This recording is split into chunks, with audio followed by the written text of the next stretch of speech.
Where in the Folk is not and should not be viewed as a news source. Any names, places, or likenesses mentioned are purely fictional, and any information discussed is purely speculative. Guest opinions are their own and do not reflect those of anyone else. Where in the Folk is not responsible for content accuracy of any stories that are told or what people do with these stories. This show is vulgar, sometimes graphic, and due to its content, it should not be viewed by anyone actually. It's a fugazi, it's a wazi, it's a woozy, it's a fairy dust. It doesn't exist. It's never landed. It is no matter. It's not on the elemental chart. It's not fucking real.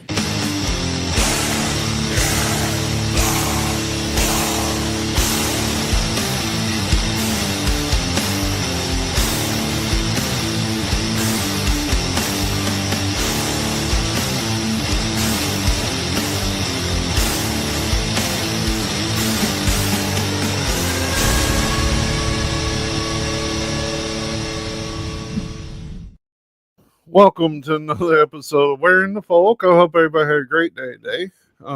If you notice I'm wearing an eye patch, that's because I bought a boat recently. I heard that you wear an eye patch and keep it on one eye when you're in daylight and then switch over when you go on the bow so you can see in the dark. Nice. I like it. It's So sexy. it is, yeah. So thank you for joining us. Me, Tully, and Morgana. Today we're talking about the non-existent Epstein files and other things to do with Epstein. Yeah, it's going to be, I will say before we get started, this will be one of the heaviest episodes that we've ever done. We usually make it a point to stay non-political. We will have to mention some political figures. However, we will not be talking about their politics. Well, Because this, we were talking a little bit about this before the show. I think that this Epstein stuff in particular could be maybe the biggest scandal in world history. I don't know what you guys think about that. Dude, it's really weird that for the past, 6 years, all we've heard about is this client list from every single body in the world. And now the client list never existed at all. Yeah, well, they there was something that was trending just a few days ago too about all of the stuff you remember all the stuff they found in his apartment in New York too. There were lots of contact books. There were CDs. And Yeah, he had whole safes that the FBI confiscated that just kind of like that video in the intro. They just poof.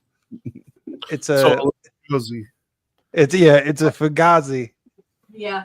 So, why are we still talking about this? I mean, Yes, so, exactly. And that, I mean, really, that's the sentiment from a lot of our leaders. And people are like, well, the reason that they're not releasing anything about it is because everybody's on it, like on both sides of the aisle in politics, and probably a lot of world leaders. You know, I've heard stories. I'm sure that you guys have heard all the stories about how they are able to blackmail politicians and stuff. It's my understanding, like even if someone isn't interested in that kind of thing, like all the sex trafficking, I've heard stories where they will get, like, imagine you're in an office and you're a politician with decent morals, and they just imagine they send in like a half naked minor and start taking pictures. Like, you really don't have any legs to stand on after that point. yeah. Yeah, and I mean, people seem to forget too that there was a prince that was excommunicated from his family because of his involvement with this person. I mean, it's wild. You know, you always hear where there's smoke, there's fire, and sometimes, you know, there are already sparks going off. Yes. So, you know, I mean, I would, if you heard one thing or two things or half a dozen things, but come on. I mean, this has been going on for years. It keeps getting pushed under the rug. And I really think that if this had been 20 years ago, it never would have gotten any further than it did. You know, if we didn't have the technology and stuff, because now you're seeing it. Yeah. I don't think they'd have done a thing about it. I think the way that Tully seems to have this episode lined up, we'll probably get into something that happened around 20 years ago with Epstein, won't we? At one point. Mhm. Oh yeah, it's a long storied history, and that's why I really wanted to do the like the beginning to end rather than just focus on what happened in the last week or so. Right. Hey, Landa. Hey Landa, how are you doing tonight? I'm just trying to get a few things going on Twitter before we really get into the nitty gritty. Landa, if you just popped on, the reason I've got an eye patch on is because Mandy punched me, and I need you to call 911. This is a plea for help. Why are you looking over your shoulder, Cecil?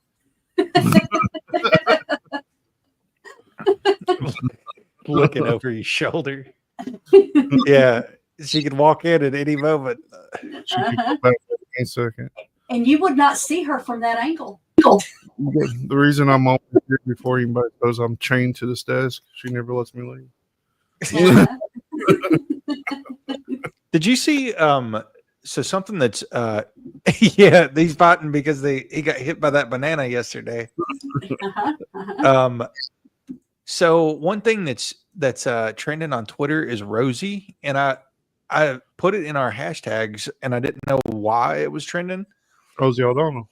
So, yeah, apparently our commander in chief wants to deport Rosie O'Donnell over an argument that they had. I thought she had already living overseas. Yeah, I thought she already denounced her citizenship and split. Yeah, I did too. Well, then why would they even bother deport them? The hell knows. Like you can't deport somebody that's already gone, can you? Well, it's kind of hard to arrest them from another country. Yeah. Yep. You know. As Yeah, well. No. With He's considering revoking her U.S. citizenship because she is a threat to humanity. That's a quote. That is a quote. Stop. So a lot of people were like, this is just another thing to distract from Yes. all the Epstein stuff blowing up. Yeah. Yep. Absolutely. So I've got a few threads going on Twitter. So I guess I'll take a break from that and we can get her fired up. Well, let's get right in.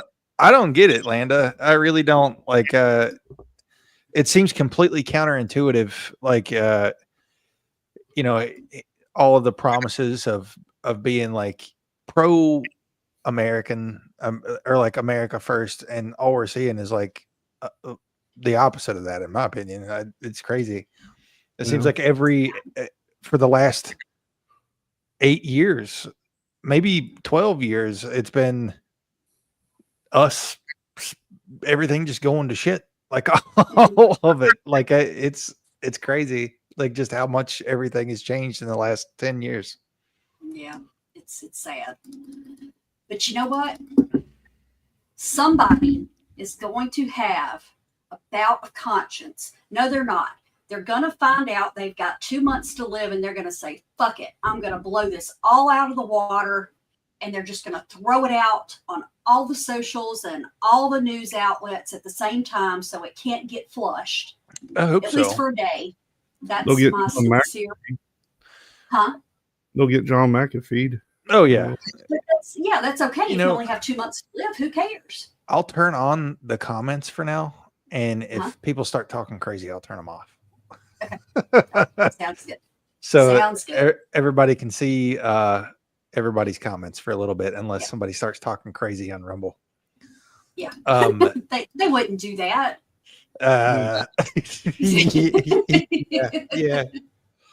Okay, so I guess we'll start in the early life of Epstein. So not going to start at his childhood, but we are going to start at his first job, which was suspicious, like out of the gate. Out of the gate, we're suspect because in 1971, he drops out of high school. He drops out of college without a degree. 3 years later, he gets hired to teach calculus and physics at the Dalton School in NYC, despite lacking a degree, reportedly through connections, possibly including headmaster Donald Barr, who was the father of future U.S. Attorney General William Barr, who oversaw the Justice Department when Epstein died in custody in 2019. Maybe he just had a dope ass resume that he made up. I mean, people wasn't checking stuff back then, were they? True. But I mean, out of the gate, you've got a connection to a politician, like right off the rip. Yeah. Yep. And he's not that old there. He would have been like 23, 24 and already connected. I have a question, and you may have it in here. Now, if I missed it when I was reading it, I'm so sorry. But did he have like influential parents at all? Not of note. I mean, because I was going to say, because when I was looking, when I was actually reading up on other stuff about this, I never found anything that showed his parents had those connections. No. Well, the thing that I always heard, like, Epstein's one of those things. I was just like, it's just another one of those rings, I didn't hear anything about his childhood, like being like he's probably just well off. He wasn't. He came out of nowhere, really. It seems like to me. If anybody else has more information, please let us know. But I think they probably got to him in college. Mm-hmm. Like a lot of times, just like Skull and Bones and everything else, like they target colleges, certain colleges, and a lot of times, well, at this point, they target like the children of people who are already involved in those secret societies. I don't think this was a secret society that he was involved in. Well, he was probably very he probably had a lot of charisma, honestly. Okay. And that I skill set that they're looking for. Sorry, go ahead. No, I found he was born in New York. His mother, Pauline Stolovsky, and his father, Seymour Epstein, Jewish parents. She was a school aide and a homemaker, and he worked for the New York City Department of Parks and Recs as a groundskeeper and gardener. Yeah. Well, but they very well could have been. So it's pretty much fact at this point that he was involved with Mossad and MI6. Mm-hmm. We always hear about like sleeper agents. Mm-hmm. Yeah. Very possible that his parents could have been placed. And then later on, he was just picked up as an asset. It could have been. Yeah, really could have been. Makes sense. Because when we start to get into Ghislaine, very quickly, you can't talk. You really cannot talk about her father without talking about Mossad and MI6. There's some very strange stuff with her dad that we're going to be getting into. Mm-hmm. But let me get back to where we were. So he allegedly got his job teaching calculus and physics from Donald Barr, who was the father of the U.S. attorney that oversaw the Justice Department when he died in custody. While at Dalton, he meets influential students and parents, including Alan Greenberg, who was an executive at Bear Stearns. And from there, that is how he got his foot in the door at Bear Stearns. So in 1976, he gets hired at Bear Stearns as a junior assistant to a floor trader. Now, this is something that's weird.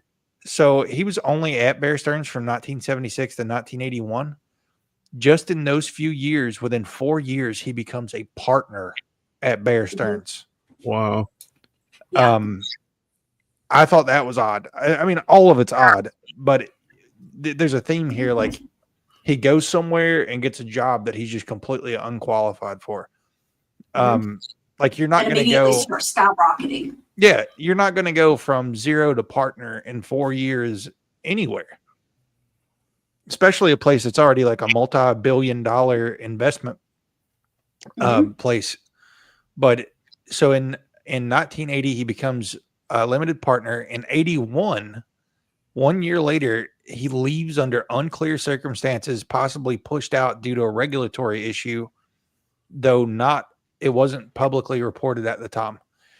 So as of 81 into the late 1980s, he establishes his own financial firm, J. Epstein and Company, aka Financial Trust Company.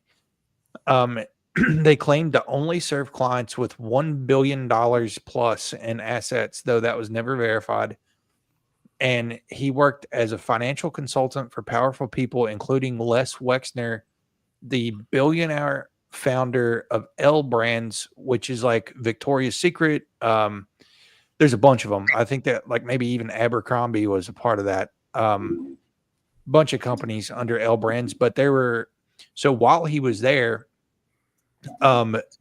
with the around the L Brands and Victoria's Secret, there were board members who reported that they would see him like creeping around the Victoria's Secret models. And you know, I think like even the weirdness like of being around the women at that point, it was already starting to feel off. Another thing that's weird in this whole that regulatory issue was downplayed. Like he almost went to prison over that at Bear Stearns, and I believe the other person did go to prison. So everybody that was using his services, financial services, knew that he was like a shady dude already. They just didn't care, because when you got that much money, it doesn't matter. But that's also something that as we get further into this, it doesn't really make sense. And there's one interview that we'll listen to in particular where a very wealthy man talks about this. His spending did not make sense for the amount of money that he had. The properties that he had. Right. Well, you know, okay, so he's got literally 5 years experience when he starts his own financial firm, and he gets somebody like L Brands. You know, something's already off, because, you know, you've got this kid really who has very little experience. And I'm not saying that he did not learn or that he did not, you know, get good at what he did, but that's just unusual for somebody with that little bit of experience in a new company to pull in a big name like that.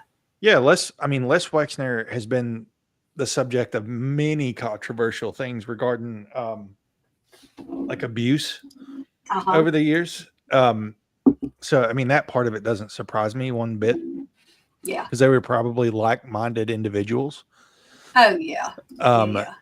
So he works, well, we already said that he worked as a financial consultant. He begins acquiring wealth and properties despite opaque business dealings. And then in the early 90s, he meets Ghislaine. And by this time, so Robert Maxwell is Ghislaine Maxwell's dad, and he died in 1991.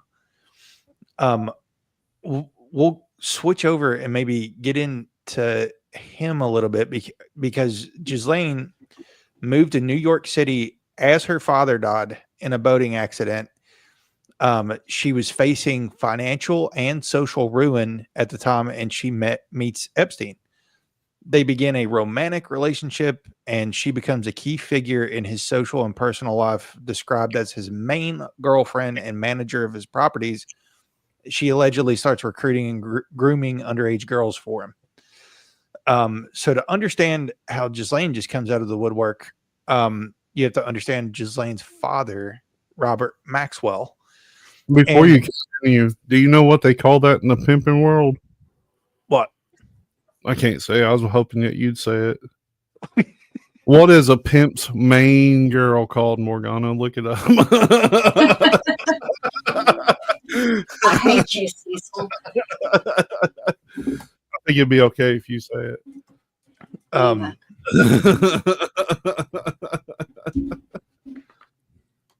Oh, wow. That's fucked up.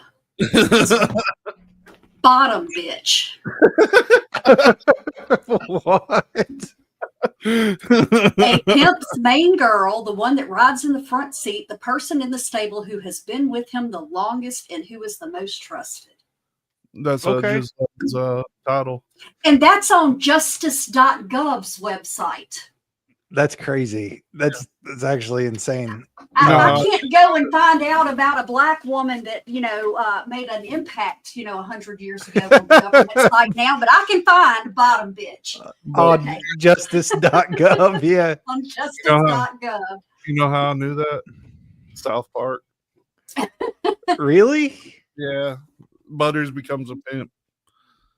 Oh, I had no idea. I just me either, and I don't watch South Park. So. how romantic, yeah.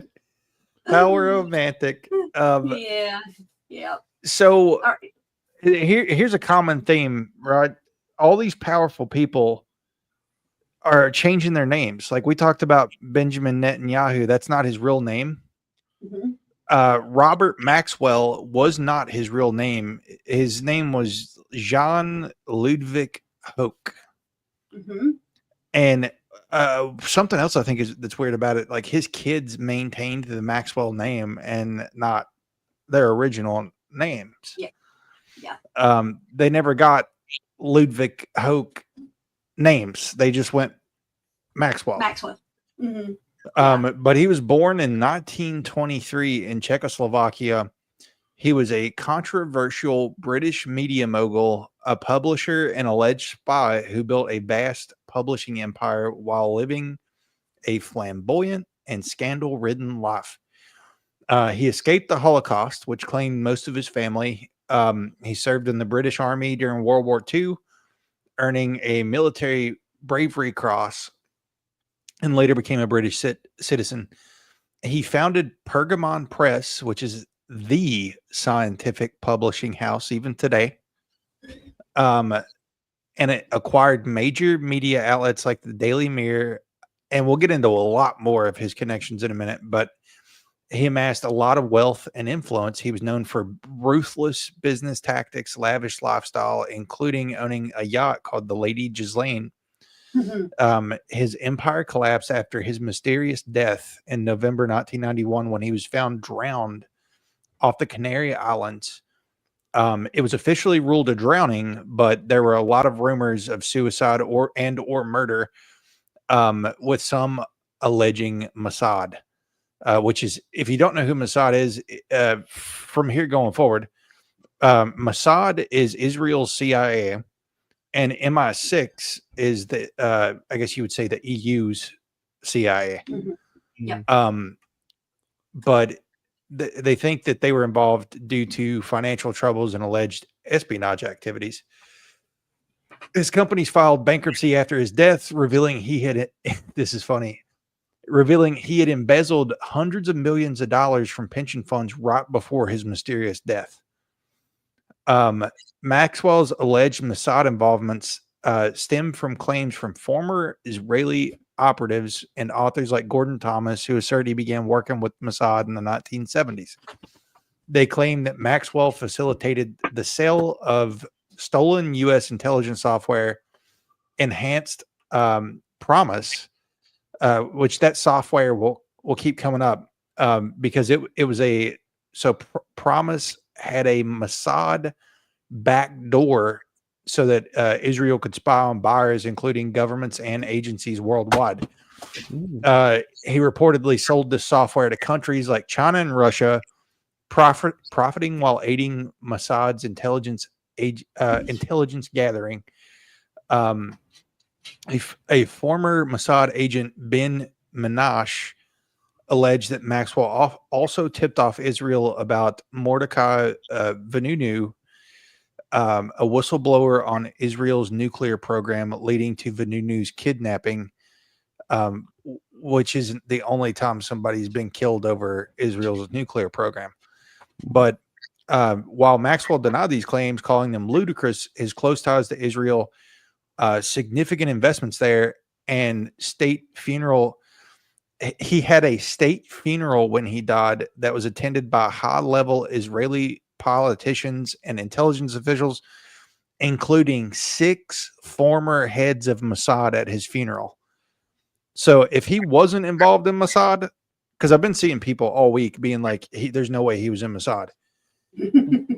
Who have you heard of that has 6 former heads of anything attend a funeral and them not be involved in it. Look, you couldn't even get 6 presidents when GW died. Yeah. You know, I mean, that's weird. So everybody thought that was unusual. Maxwell also formed a joint venture with McGraw-Hill in 1989. And if that sounds familiar to you, all of your textbooks or your daughter's, son's textbooks, college textbooks, they're McGraw-Hill books. Mhm. So Maxwell had a huge part in creating McGraw-Hill publishing company, the second largest U.S. publisher at the time. They say that he had no editorial control, but even there were claims all the way through that he used his Mossad connections within this venture to manipulate U.S. textbooks, though it's unproven. And McGraw-Hill obviously denies any involvement in it, in influencing people. Okay, But- well, I'm going to jump in real quick on that. Yeah, please do. I was in college before I ever knew that there were Japanese internment camps in this country during World War II, because they were not in our textbooks. But a guy that I work with, who was in high school at the same time I was, in Connecticut, learned about it in high school. So, yeah, somebody's controlling and deciding what gets, included and not. Well, like, that's the same old story every time. History wrote by the people that won. Yeah. So I mean, if we won, we don't want people to know that there were internment camps. Yeah. That's just Yeah. the way it goes. Yeah. And we weren't taught, because of, the history written by the victor, like you said. I also didn't learn about, what was the unit in Japan that the island where they did all the human experiments? No, remember the name, but yeah. I don't It remember the name was either. a concentration camp as well, but Mhm. it went a step further. That's the reason we Yeah. need Steven, because he knows that. Like that. But yeah, I mean, what do you think up to this point? I mean, he was a mysterious figure anyway. I don't want to spoil anything, but because I'm sure you're going to get to it here in a little bit. But there's a lot of things, like, it's one of those things we've explored it with some serial killers in the past. They keep getting caught for stuff, but they keep getting off until something comes to a head. You know what I Yes. mean? Yeah. And there's a dude in this interview we're going to watch after a while. He explains it very well. It's like everybody's always like, oh, our government wouldn't like sex traffic kids to blackmail people because it's just unthinkable. But he said in their mind, it's a net win.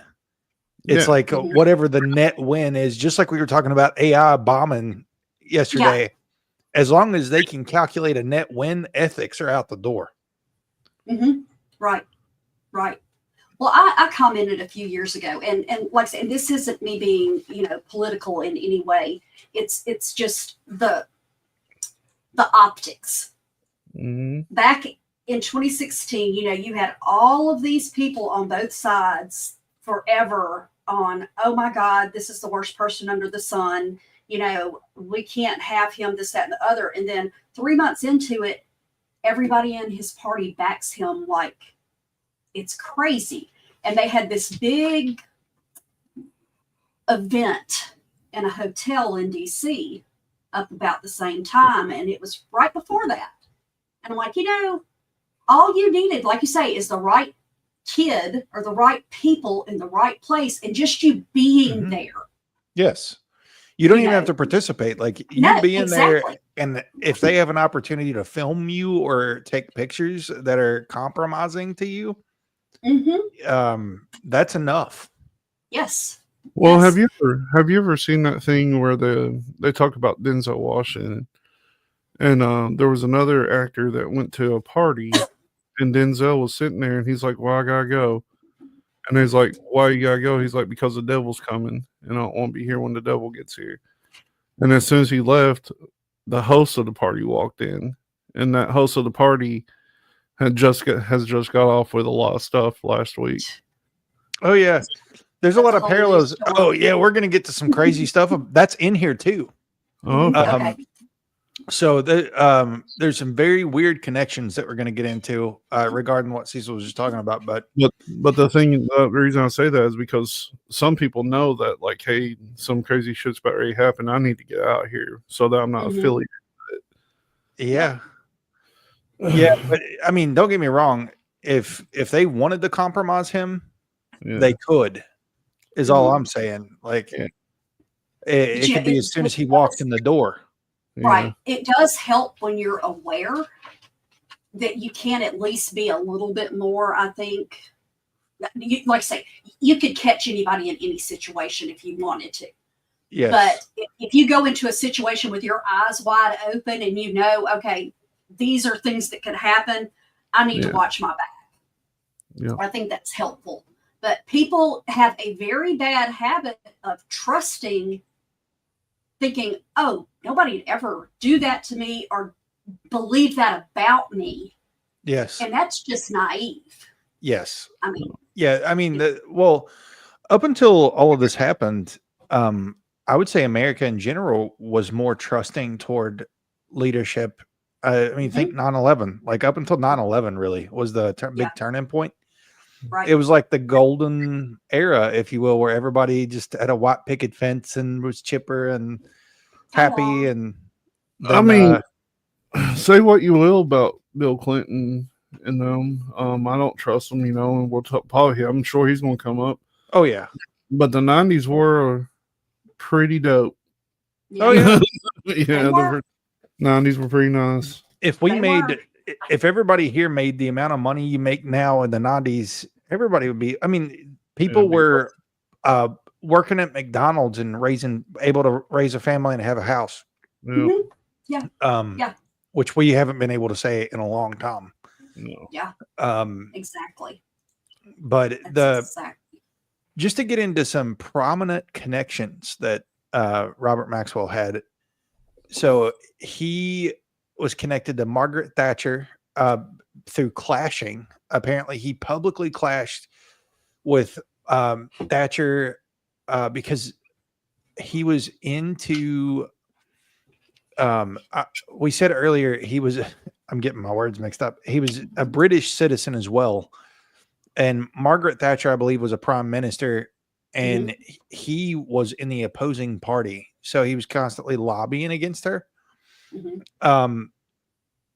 And it was with Neil Kinnock, who was the Labour Party leader, because he was a vocal supporter of the Labour Party in the 1980s and tried to influence party strategy and media representation. And he had a lot of media power. So he was involved with Rupert Murdoch, who is still alive. He's known as the CEO of 21st Century Fox and the CEO of Fox News. He was also involved with Stephen Ross, who is the CEO of Warner Communications, who owns CNN. He was involved with the BBC, and he had acquired the Daily Mirror and a range of other media properties and used all of these to wield heavy public influence and influence public opinion and narratives. And this is on the heels of Project Mockingbird. So after everybody got caught doing Mockingbird, where our government was essentially manipulating media to say whatever they wanted, they were like, oh, we'll never do that again. Yeah. And then you get these figures like Robert Maxwell coming along and buying up all of these media assets, or making relationships with all of these people, including the Pergamon Press, which we mentioned before, which was and is a leading academic scientific journal, and it was used that was even used throughout COVID to justify a lot of their actions. There was some weird. I know in the picture he doesn't look like. I mean, he just doesn't initially look like a super smart dude. But he looks can be deceiving. He was fluent in Russian, German, and like 6 other languages. Wow. And he, throughout the Cold War, was working with also the KGB. So you've got him involved with the CIA, MI6, Mossad, and the KGB, which, in my opinion, are the biggest intelligence agencies on the planet. Yeah, I think would be a hell of a conflict. And he's just going around and working with everybody. But they said that he was also tied to money laundering and shell companies that he organized in Cyprus, Eastern Europe, and the Caribbean, which he allegedly funneled all that money to right before he died. And he was involved with what was it? He was known to be dealing with Russian and Eastern European mafia groups, particularly in the smuggling of arms and technology. So he's involved in everything. He was friends with Henry Kissinger because they shared overlapping interest in global policy and power broken. Armand Hammer, the CEO of Occidental Petroleum, and then the district attorney of New York. He was also investigated by him over the software that had a back door to Israel. And he ended up becoming a background figure in Maxwell's suspected dealings. So the thought here is that when Maxwell mysteriously dies, he's got this fortune that disappears that he stole from people, which is true. Yeah. But it's odd that he stole it right before he died. And that it disappeared and his children are destitute now. Yes. So when we get into later conversations about how it doesn't really make sense that Epstein was able to buy all of these lavish properties and stuff, people think that the torch got handed off to Epstein. Gotcha. That so Ghislaine meets Epstein, and then her right after her father dies, and they get together and start basically doing the same stuff. And that brings us to Ghislaine's sister. Ghislaine's sister is if you were to just Google her, the internet's very nice to her. Like it says that I don't even know how it starts out, but just that basically she's awesome. Like anything you read about her is just like she's the salt of the earth. Right. Right. But she is a British American internet pioneer, educator, and tech entrepreneur. Her name is Christine Maxwell. She is the daughter of Robert Maxwell and Holocaust scholar Elizabeth Maxwell. Christine was educated at Pitzer College and the University of Texas at Dallas, where she later earned advanced degrees. She began her career in education and publishing before emerging as a key figure during the early days of the internet boom. That was Al Gore. She did not do the internet. Yeah, she didn't invent the internet. Okay. But her it's technology. So she was in a tech venture co-founding Magellan, which was one of the first professionally curated and search reference guides to the internet content. And I think whenever we were talking about the evolution, so after Magellan was acquired by Excite in the mid 1990s, she went on to co-found a software company called Chiliad, which specialized in scaling natural language, big data, search, and analytics. Chiliad was notably adopted by U.S. intelligence agencies, including the FBI, where it powered large-scale data analysis and search operations, and was basically like the prelude to Snowden. Mhm. But Chiliad it was founded in 1999. Originally, just to expand on this, and it was to develop a natural language search and shopping platform originally. But after 9/11, baby, the company pivoted to address the growing needs. So think about this. It was created to be a natural language search and shopping platform. And then 9/11 happens. And they're like, oh, well, rather than searching and shopping, we can just use it to for intelligence agencies. It's perfect. It focused on solving one of the biggest post 9/11 challenges, enabling analysts to connect the dots across vast siloed data systems. The flagship product offered distributed search and analytics technology capable of querying structured and unstructured data without centralizing it, an innovative approach for 9/11. By around 2004, Chiliad software was deployed within the FBI's investigative data warehouse, a massive intelligence database containing hundreds of millions of records. The platform enabled agents and analysts to conduct natural language searches across decentralized data sources, drastically improving queries and efficiency. So let's just stop and think about this for a second. So you already have a circular reference here. So you've got her software in our intelligence agencies around the time that he first gets popped for all of this. Yeah. So you get the biggest sex trafficker in history, whose father-in-law was involved with every intelligence agency in the world, whose sister-in-law is deeply embedded within American intelligence agencies through data.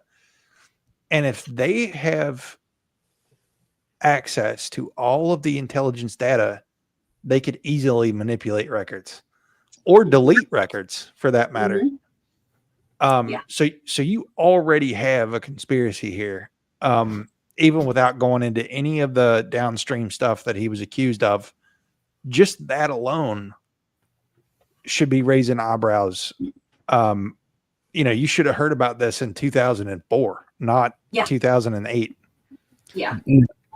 But from 1994 to 2004, do you want to take that one?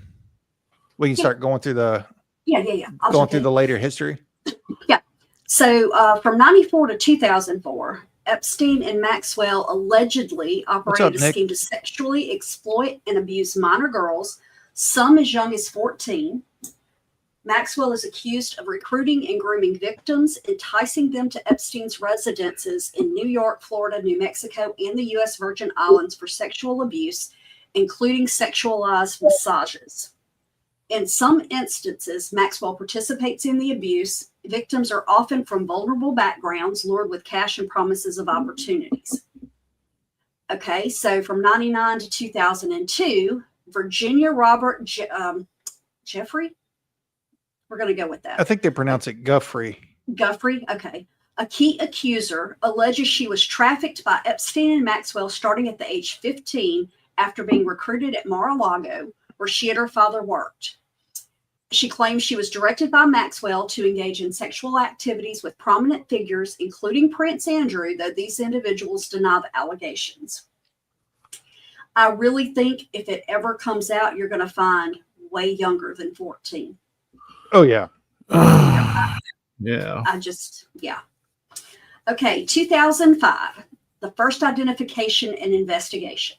So in March of 2005, the Palm Beach police receive a report from the stepmother of a 14-year-old girl who alleges that Epstein molested her at his Palm Beach mansion. The girl describes being paid $300 after being instructed to strip and massage Epstein while he masturbated. Police begin interviewing other girls, uncovering a network of underage victims. From 2005 to 2006, the FBI opens a federal investigation as more accusers come forward, with approximately 40 alleged victims identified. Maxwell is implicated as a recruiter, though she is not yet charged.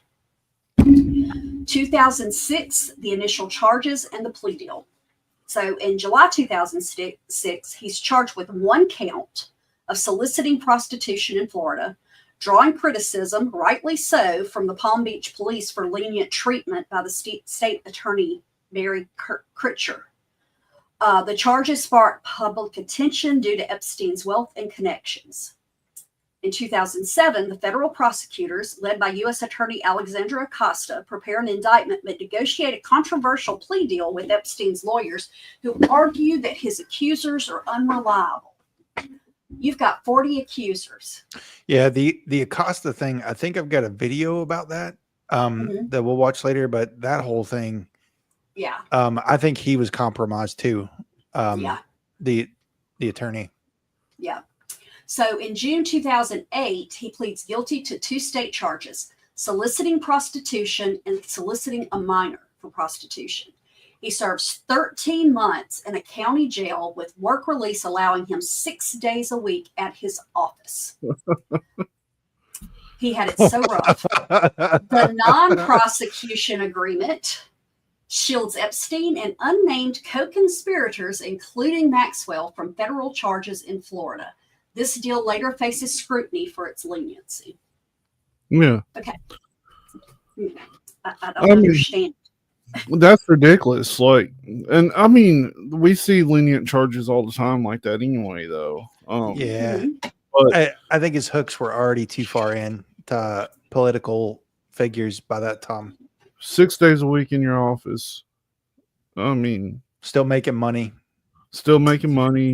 Out every single day. What's he do? Go to prison for church on Sunday? Well, that's what a lot of people say is like the rules really only apply to like poor people. I was going to say, we used to hang out with a guy I went to school with that didn't pay child support. They finally catch up with him. They put him in jail, county jail. He gets out 5 days a week to go to work. But the caveat on that is every night they take him to work. They pick him up. They take him back to jail. He spends the night there. They wake him up in the morning, give him breakfast, send him to work, and he's there all weekend. And every penny he makes goes to child support until he's caught up. But again, he doesn't have the means and in the notoriety. Well, I think that makes sense because how is he going to pay his child support back if he don't work? Absolutely. Yeah. You know, and I totally, I thought it was, you know, hey, more than he deserved because he didn't Lord. take care of his kids. Well, But I don't think Pixie that you can see, or you may have missed him talking about this, but Cecil got punched in the face. Is why he's wearing a eye patch tonight. Well, that and he's wanting to be a pirate, but he can't see your comment.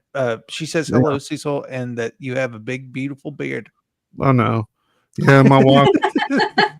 I'm gonna try to stay quiet this time because she's standing in there. But my wife hit me in the face for no reason. Now I've been wanting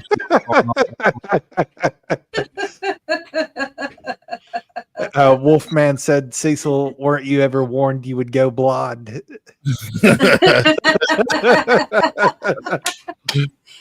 good comment for this conversation. Yeah. Too many times. Okay. All right, guys. So from 2009 to 2018, there are continued allegations and public scrutiny. In 2009, the household employees testified that Maxwell managed his properties and staff, playing a central role in his life since 1992. Allegations against Epstein and Maxwell persist, but no new charges are filed. In 2014, Virginia Jeffrey files a sworn affidavit in a Florida court as part of a crime victims' rights lawsuit alleging she was sexually trafficked by Epstein and Maxwell from 1999 to 2002, including to prominent figures like Prince Andrew and Alan Dershowitz, who both deny the claims. She says she was directed by Maxwell and claims that the FBI may have been involved in a cover-up. No. In 2015, right, she files a defamation lawsuit against Maxwell after Maxwell calls her a liar. The case is settled in 2017, but it generates documents later unsealed, revealing more about Epstein and Maxwell's activities. Then in November 2018, the Miami Herald publishes a series by Julie K. Brown revisiting the Epstein case and Acosta's role in the 2008 plea deal. The coverage renews public outrage and interest, highlighting the leniency of the deal. So in 2019, Epstein is arrested on July the 6th at the Teterboro Airport in New Jersey on federal charges of sex trafficking and sex trafficking conspiracy based on incidents in New York and Palm Beach. Prosecutors conclude they're not bound by the 2008 Florida plea deal. Then August 9th of 2019, over 2,000 pages of previously sealed documents from the defamation suit against Maxwell are released, detailing their actions. Then on August the 10th, he is found dead in his Manhattan jail cell. The medical examiner rules it suicide by hanging. Then the conspiracy theories start to emerge, fueled by his connections to powerful figures. But a 2023 Department of Justice report finds no evidence of murder. All criminal charges against him are dismissed on August 29th due to his death. Nice. Okay. I don't Makes think they sense. should have dropped the charges. I think they should have lived in perpetuity. It doesn't So- make. Yeah. I mean, that's going to be a common reoccurrence. Is nothing makes sense. Yes. Yes. So in 2020, or from 2020 to 2022, Maxwell is arrested, has her trial, and is convicted.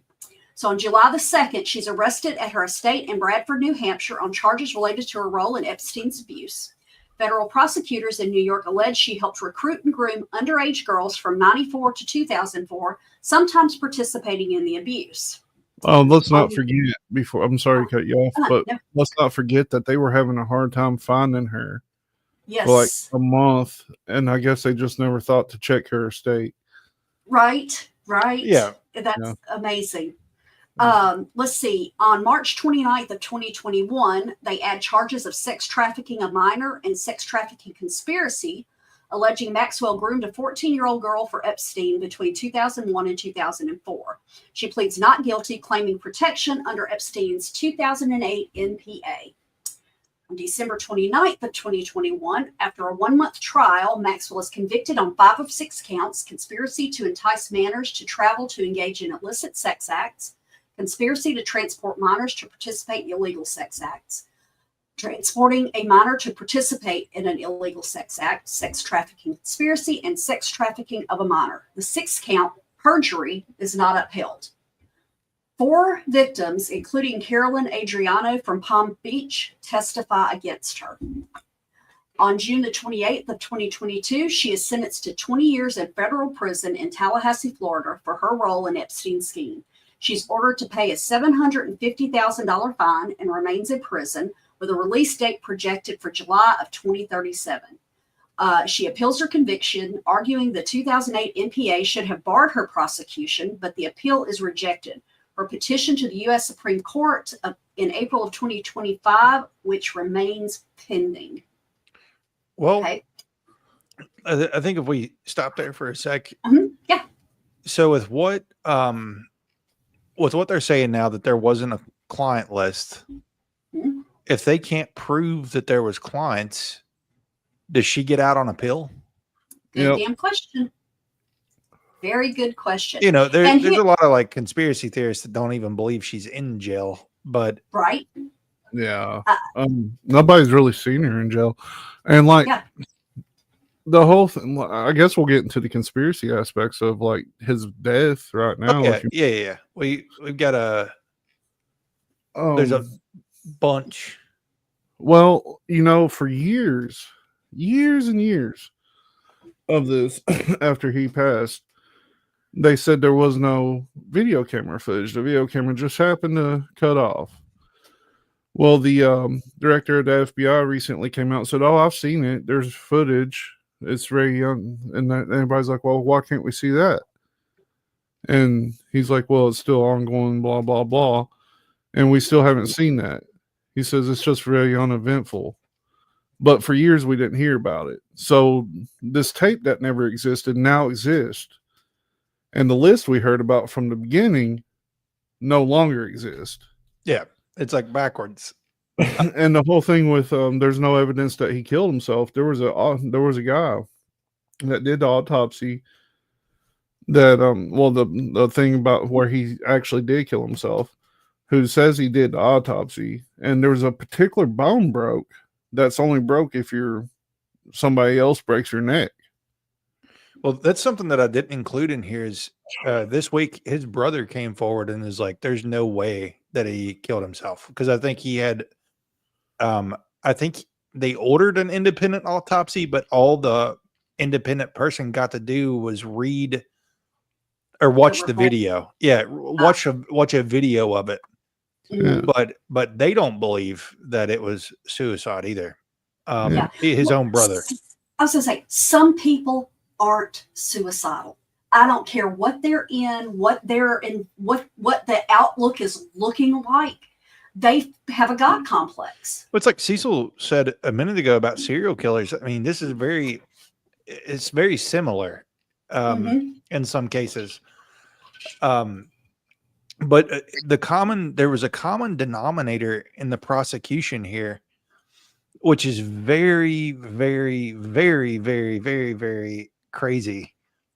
So the same prosecutor, Maureen Comey, was involved not just in Epstein's trial, not just in Ghislaine's trial, but also the recent Sean Diddy Combs trial.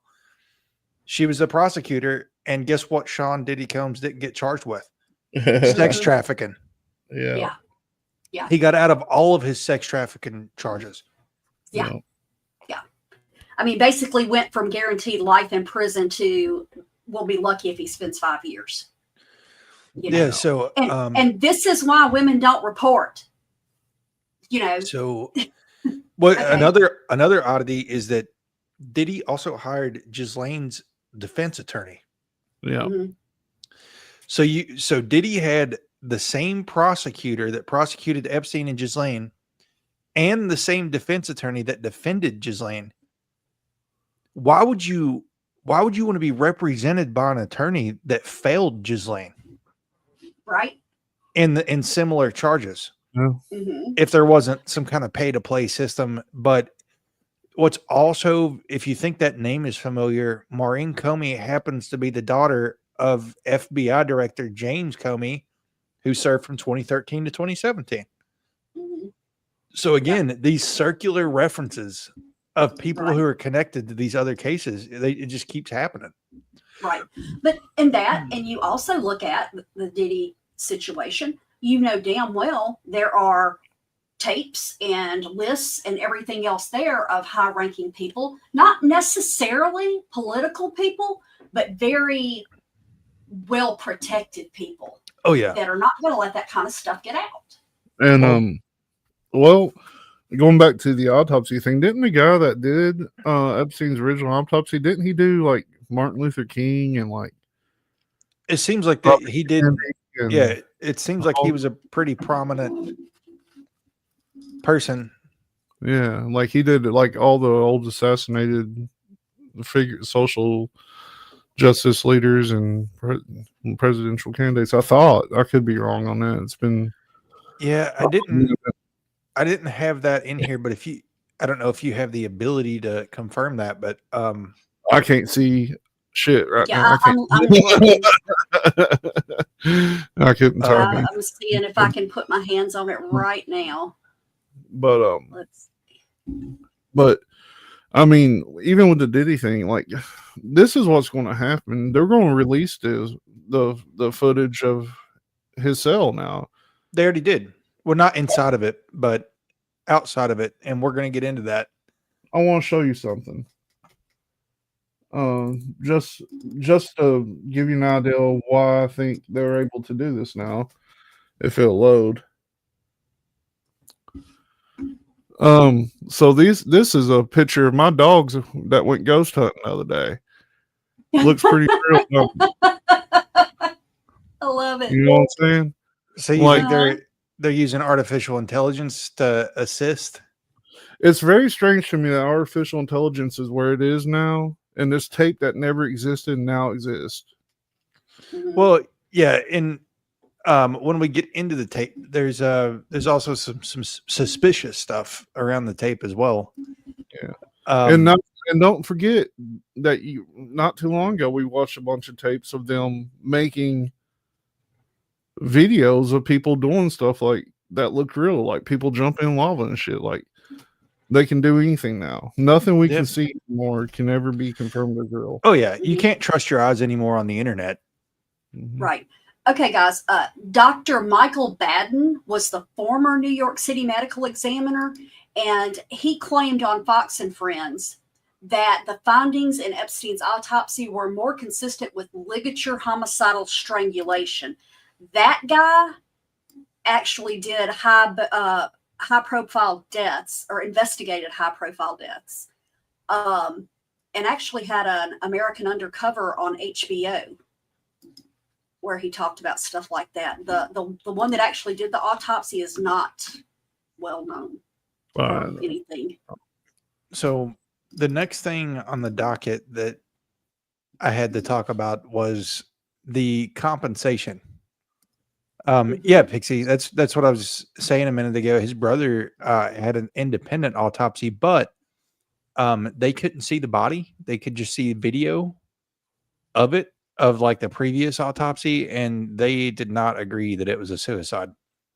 But so after his death, they set up the Epstein Victims Compensation Program, or the EVCP. So it was primarily funded, they say, by the estate of Jeffrey Epstein, who died in 2019. Upon his death, they say that his estimated worth was $550 million, which included various assets that were liquidated to make this fund. So here's what's really, really weird about this. It's the way that the claims were taken. So anybody could make a claim for this money. They could say that they were abused by Jeffrey Epstein and there's a group of people who determined if there were a reasonable basis to believe that the abuse occurred, because it was so far in the past, like you can't provide immediate proof. So there was an administrator that oversaw it, and they decided who this $550 million went to. But in total, this fund distributed approximately $121 million to 150 claimants, with individual awards varying based on factors such as severity and the duration of abuse. And that program concluded in 2021. But let's see, it was Jordana Feldman, with oversight from Kenneth Feinberg, who was a well-known mediator who had previously overseen compensation programs funds for victims of 9/11 attacks and the clergy abuse within the New York's Roman Catholic Church. Well, when it comes to a job like that, I think they would pull somebody, but how much did the FBI get? Well, it's funny because he had $550 million and they only distributed 121. So somebody got the other $400 million, $430 million. You know, Ghislaine is required to pay $750,000 in fines. And it's kind of hard to estimate her net worth because so much of her stuff was tied in with his. But at a guesstimate, they say she's probably worth 15-20 million. Why does she get to keep that money? Oh, yeah. I could be wrong about this, but I've seen the distribution list of that $550 million a while back. And it seemed like when I seen it, I think I might have even commented to you. I was like, why in the hell is the FBI getting like $20 or $30 million of this? Oh, yeah, I'm sure they're getting a ton. Well, there's a big chunk missing. Yeah. Well, they had to recompensate all their investigative stuff from him. So that was one of the funds that got paid out to victims. But then in 2020, so 5 years ago now, JP Morgan Chase agreed to pay $290 million settlement to the victims of Epstein's trafficking operation. The settlement was part of a broader effort by the bank to resolve lawsuits alleging that it failed to adequately monitor and report his suspicious financial activities, allowing him to exploit young women for years. So the people who got money from the EVCP, the compensation program, were not disqualified from getting some of this $290 million that JP Morgan paid out, but they paid these settlements out and said that they were not guilty. Like they basically settled out of court. Right. But they paid out 290 million, but the fund that was set up only paid out 121 million. Yes. And what's funny about this, the claims for JP Morgan's payouts were also approved by administrators if they found a reasonable basis to believe that abuse occurred. So anybody like you or Wolfman could have went and applied and said that you were abused or part of it, and very well could have gotten a chunk of this $290 million, and nobody knows whether you were actually a victim or not. Missed opportunities. Now that's not to say that victims didn't get any money, but I mean, come on now. Like if they're advertising this, anybody could go get money. Right. And here's the thing too, in class action lawsuits, and I'm assuming that that's what this JP Morgan thing was, they generally, the attorneys get 40% minimum. So if there were attorneys involved, 290 million of that, half of it's gone. That's just to the attorneys. Yeah. Yeah. Which to me is stupid. I Wolfman's, understand, especially for settling out of court. Wolfman's waiting to hear back. So what happened to his properties that were liquidated or allegedly liquidated? Right. So he had an Upper East Side townhouse on non-East 71st Street in New York City that he bought for $1. Yeah. It was a massive 28,000 square foot, 9-story mansion on Manhattan's Upper East Side, originally owned by none other than Les Wexner that we talked about earlier, the billionaire behind Victoria's Secret who transferred ownership to Epstein under mysterious circumstances, like Cecil said, for $1. Yeah. It was decorated with bizarre and disturbing items, including a life-size female doll hanging from a chandelier, a mural of Epstein in a prison scene, and a lead-lined bathroom. And let's not forget about the picture of Bill Clinton in a blue dress. Was that at this property? I'm pretty sure, yeah. So this place was allegedly used as a base for many of his meetings and abuse. I would imagine the lead-lined bathroom was to make sure that nobody could tap into his phone. Yeah. It was raided by the FBI in 2019, and it sold in 2021 for $51 million, allegedly, with the proceeds going to victim compensation fund. The second place was the Palm Beach Mansion, which was 358 El Brillo Way in Florida. It was a $14,000 waterfront mansion purchased in 1990. It was a site of many reported encounters with underage girls during his original legal trouble in the early 2000s. It featured a hidden room with surveillance equipment, believed to be used for blackmail. It was rated in 2025 and sold in 2021 for $18.5 million, but it was demolished in 2021 by the new owner, saying that it had a dark aura. Good for them. Zorro Ranch. Of course, it could have been getting rid of evidence too. Yeah. Zorro Ranch is a popular one in the case because it's a 10,000 acre ranch in a remote area of New Mexico, which contained a 27,000 square foot mansion, private airstrip, hangar, multiple guest homes, and allegedly had a baby making room where Epstein was rumored to have planned a eugenics style breeding program involving his own DNA. I wonder why he would have that. Yeah. It hosted high profile visitors and was the site of more abuse allegations.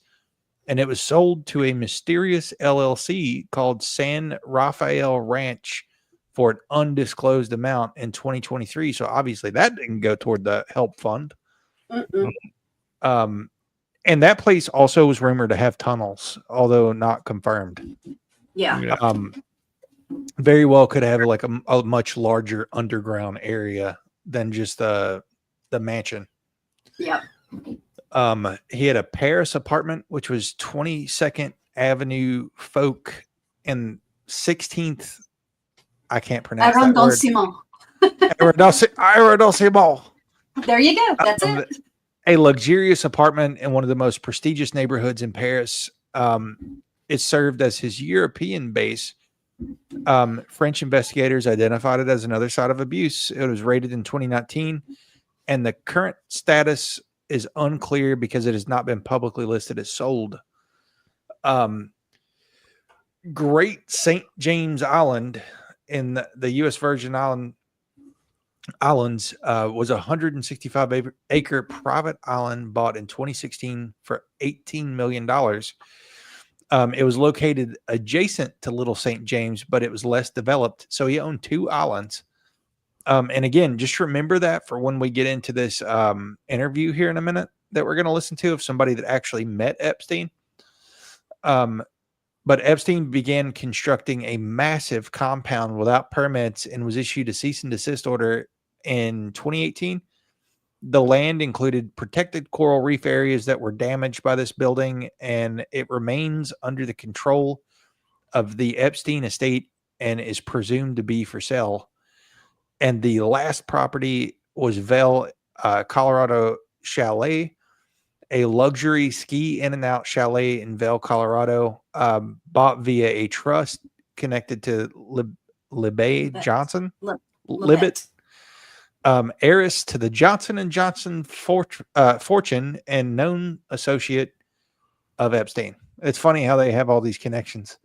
Mm-hmm. The full interior details are scarce, but it was reportedly lavishly furnished, and it sold quietly in 2020 for about $24 million. Oh. Right after the sale of the island, didn't they bring in concrete trucks and stuff too? Oh yeah, they completely because people were illegally going to the island and trying to see what was going on. And I just wish that was another example of what AI can do. That's me.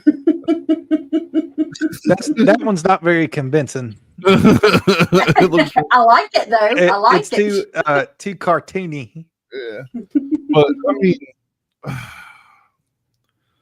it's so crazy because there's really no rhyme or reason for him to have all the money and all the assets he had.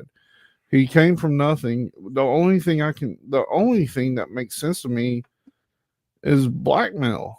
Like, or he's just really good at talking. Like, you know what I mean?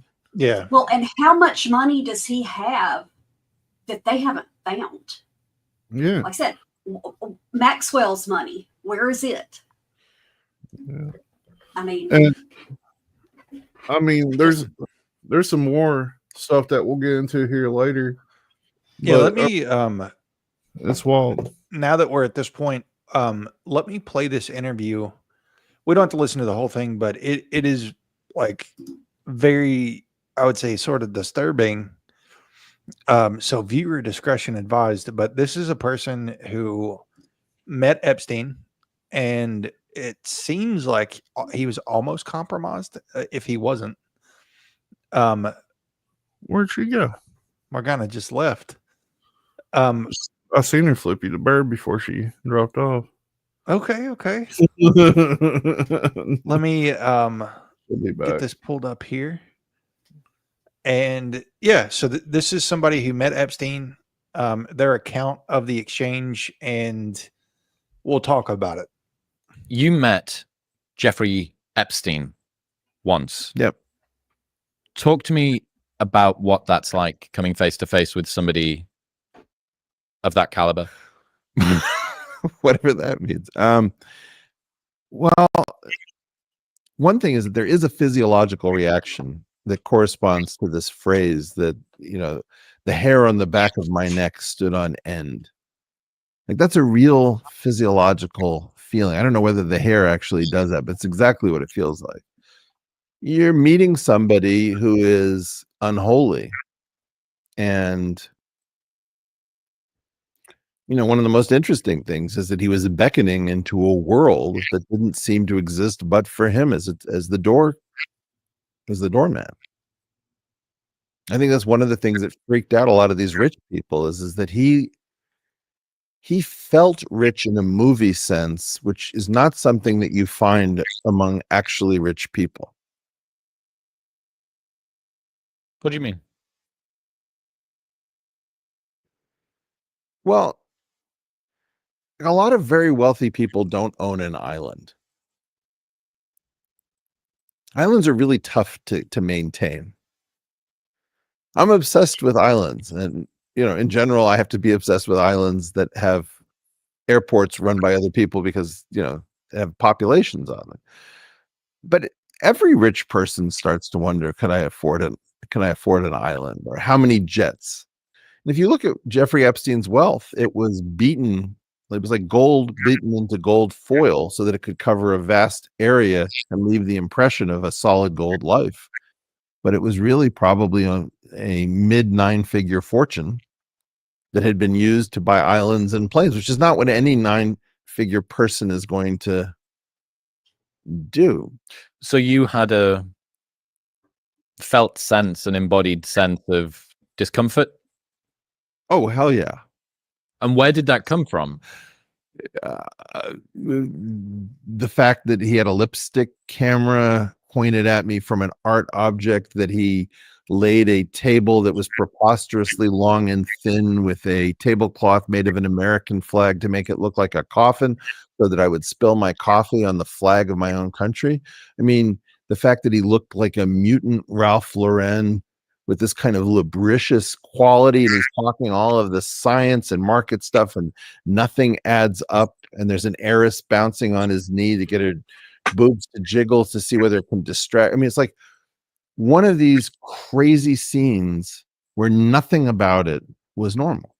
There was no trace of a normal world. That sounds like a script from a movie. Yeah, I mean, I think part of it, John Travolta is like putting a gun to your head and forcing you to drink and break a code in a minute. Yeah, like that part of it. And then there was some sort of like, remember that story, The Most Dangerous Game, where a man invites you to his island so he can hunt you. This was scary, and it was meant to be scary. Sounds menacing. Well, I think his product was silence. People think that his product was sex or finance, but it was silence. I'm pretty sure. What's that mean? If you're scary enough, look, rich people can get sex, but they can't necessarily get people to shut up afterwards.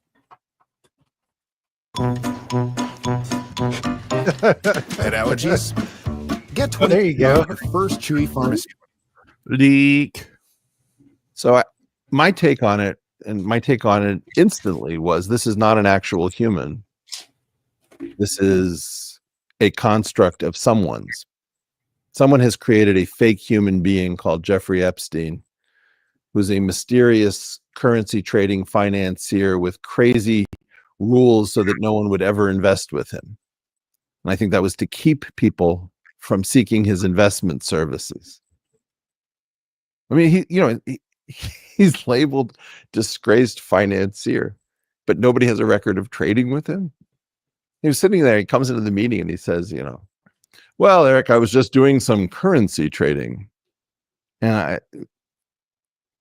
I thought about that scene that you sometimes see and as a meme with Steve Buscemi with a skateboard over his shoulder. Hello, fellow kids. Teenagers. Yeah, hello, fellow financial traders. Exactly. So I'm thinking, you don't really look like a rich guy who trades in markets. The thing that I'm finding myself intrigued by here is it takes a moderate amount of cognitive horsepower to be able to piece together this theater that you sat down at. Yeah. deployed in a nefarious, malicious, manipulative way, but it's smart. What do you mean it's smart? Say more.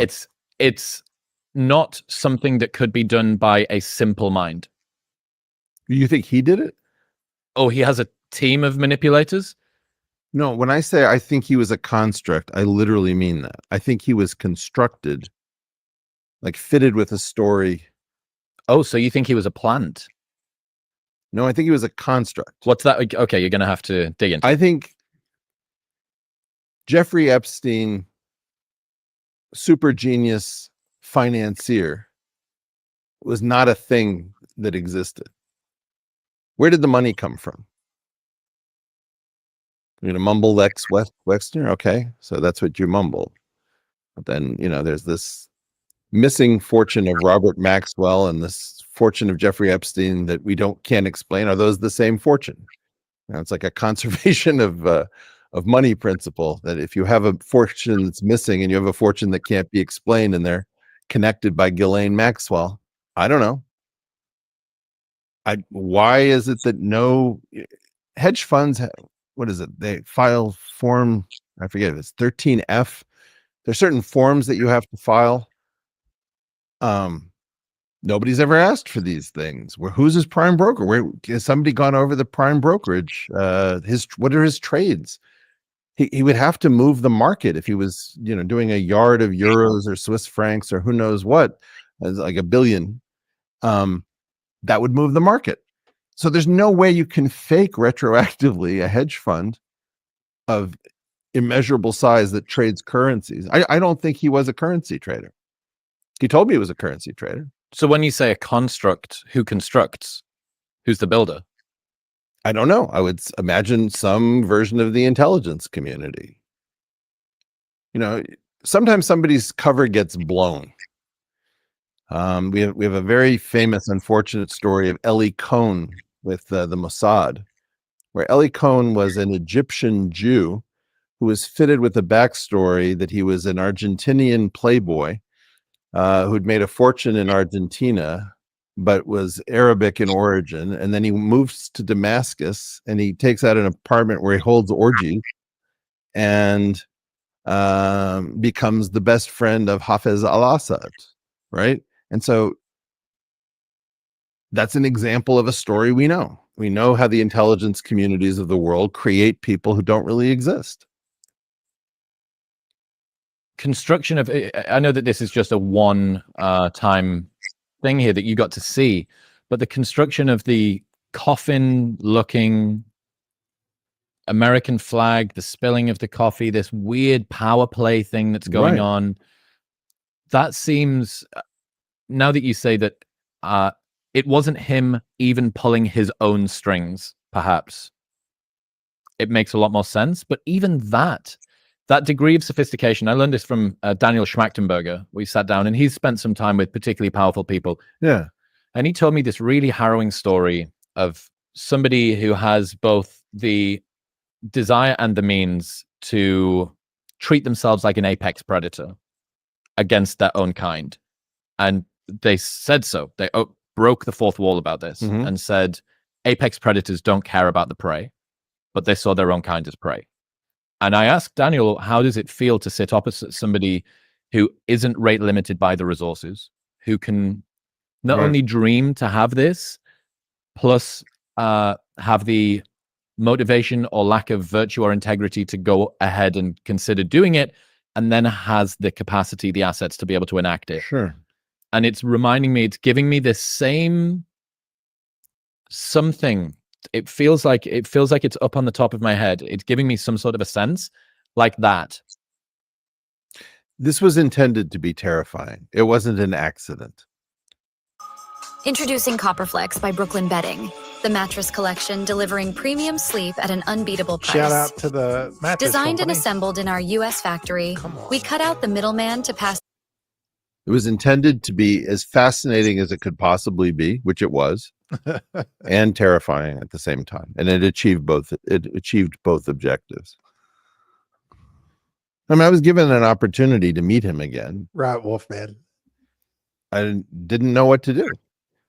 mean, the other thing that I just found really weird is that he knew about my research, and it turned out that he was connected to my graduate department at Harvard.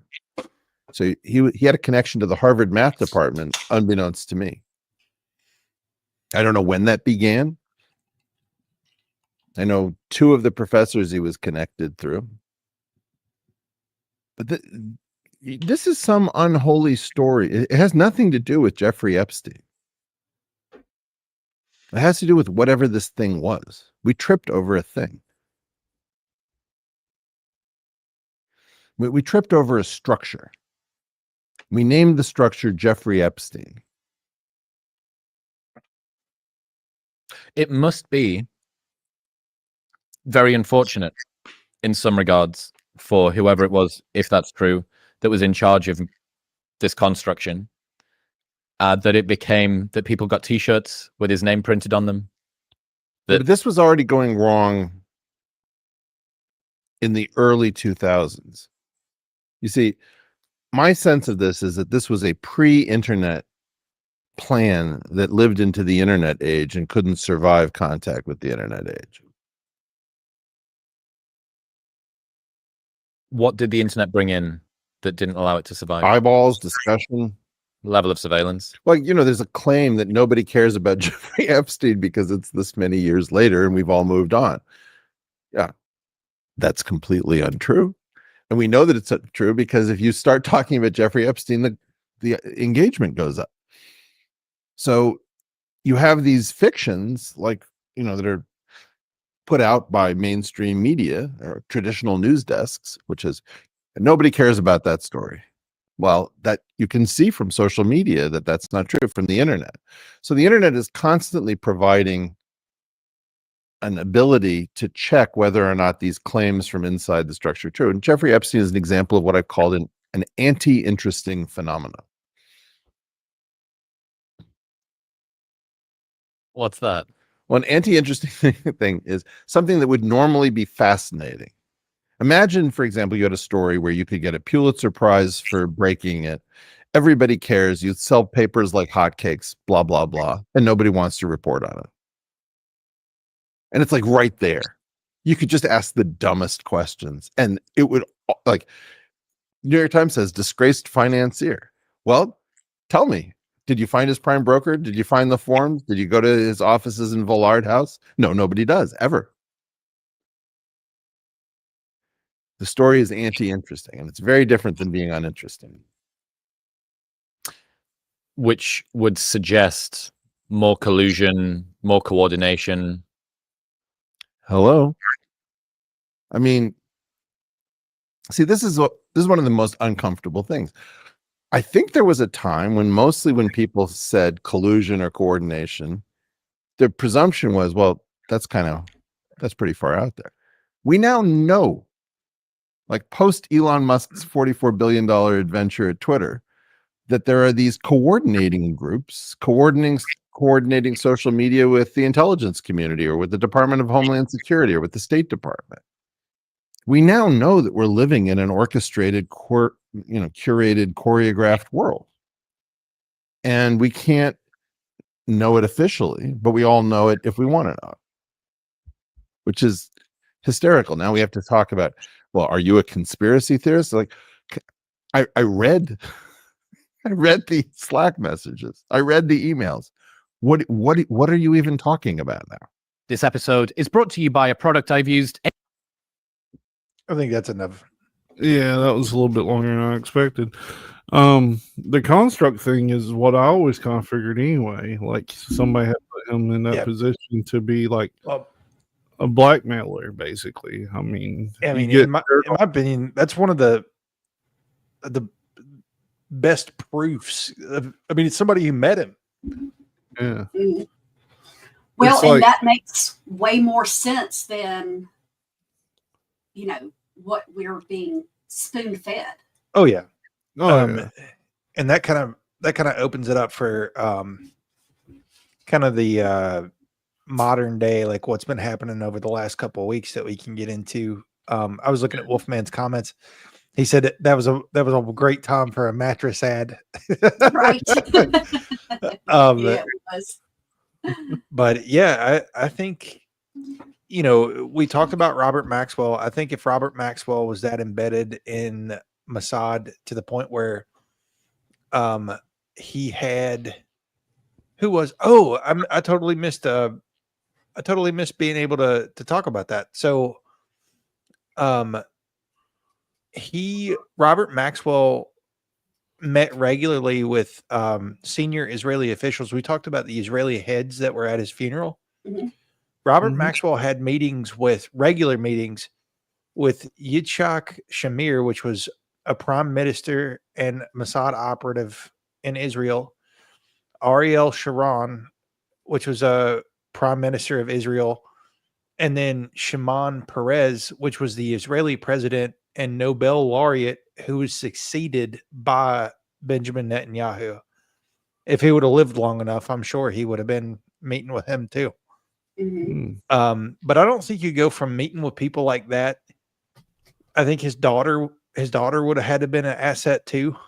Mhm. And then by proxy, Epstein would have had to have been an asset as well.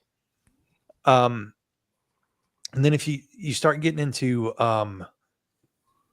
some of the ties, like the thing that came out this past week with the director of FBI, Kash Patel, people are starting to draw comparisons.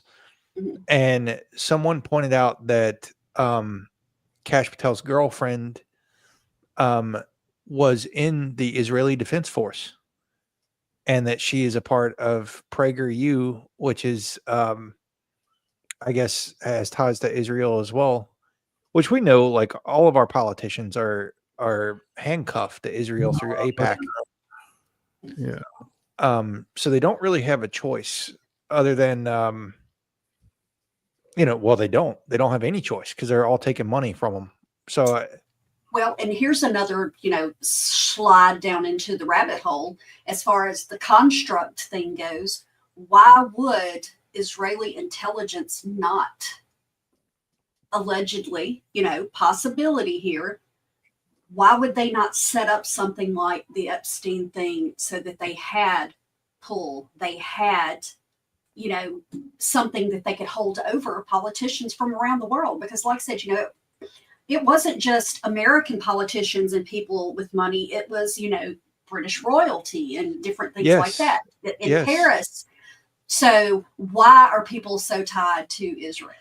Well, Like you I could said, go even further. Like if Robert Maxwell, MI6, Mossad, KGB, and CIA, he had the quadfecta. Yeah. Mhm. And you know who was in the KGB? Putin. Mm. Mhm. Very very famously in the KGB. So Mhm.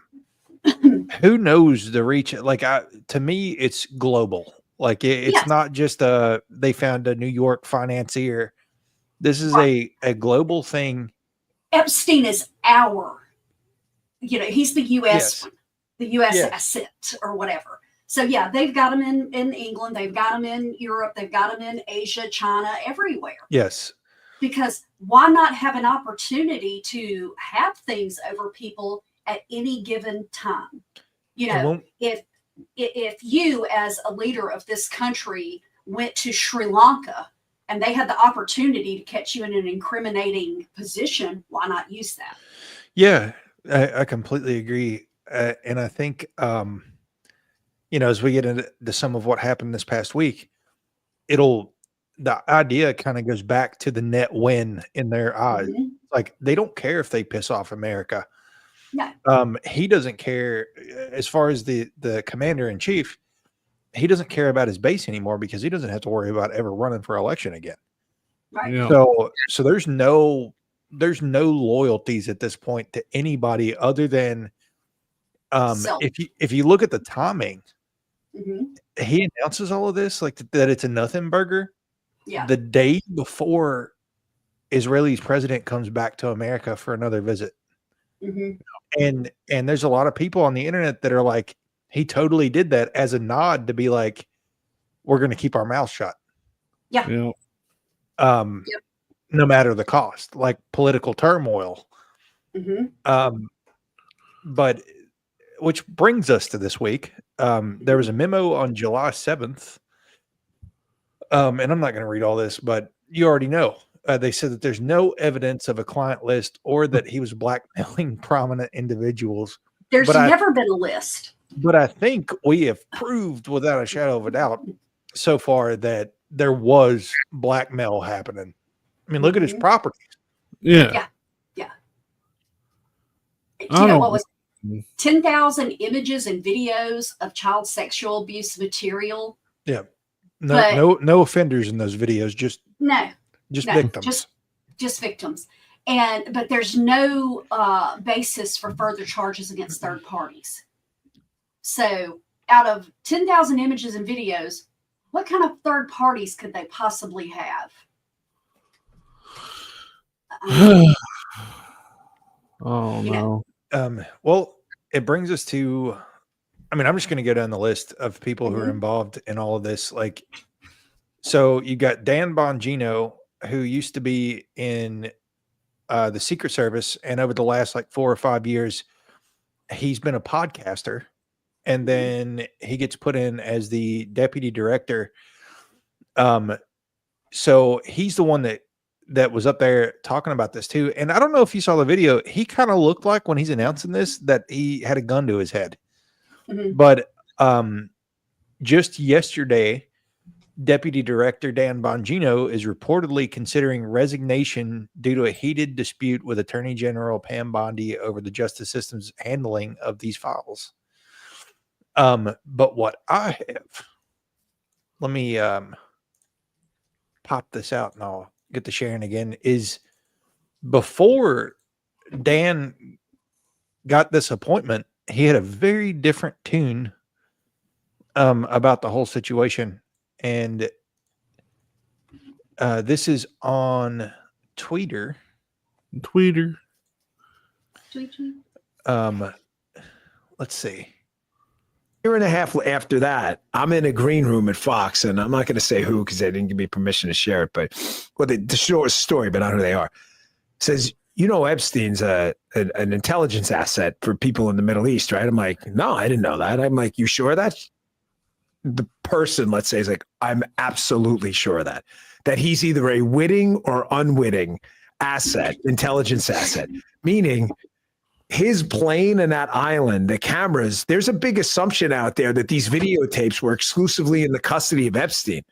That's a huge mistake. The reason they wanted this story to go away is because there's an assumption like, oh yeah, Epstein had him. No, he wasn't the only one who had him, according to this source.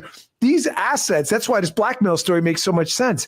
Which Middle Eastern countries they are, I don't know. But this person, who is a very, very good reporter, I mean, aces, right? Swore Epstein was either a witting or unwitting intelligence asset, and they may have had his plane wired up, and they're the ones who have all this stuff. Wow. So that's a much different tune, right? than what he was saying this week. That's so crazy, man. And I just don't understand why they would sweep it under the rug after just saying that it's been the case for years. Like, it doesn't make sense, except that they're covering their trail. So here he is again. The Ghislaine Maxwell case. We have an update on that from the Telegraph. Turns out, headline, evidence from Jeffrey Epstein's safe went missing after an FBI raid. Court hears in Ghislaine Maxwell trial. Folks, listen. I have over a decade of experience as a federal agent myself. Who cares? Hey, look at me, experience. I'm just telling you to prove bona fides here.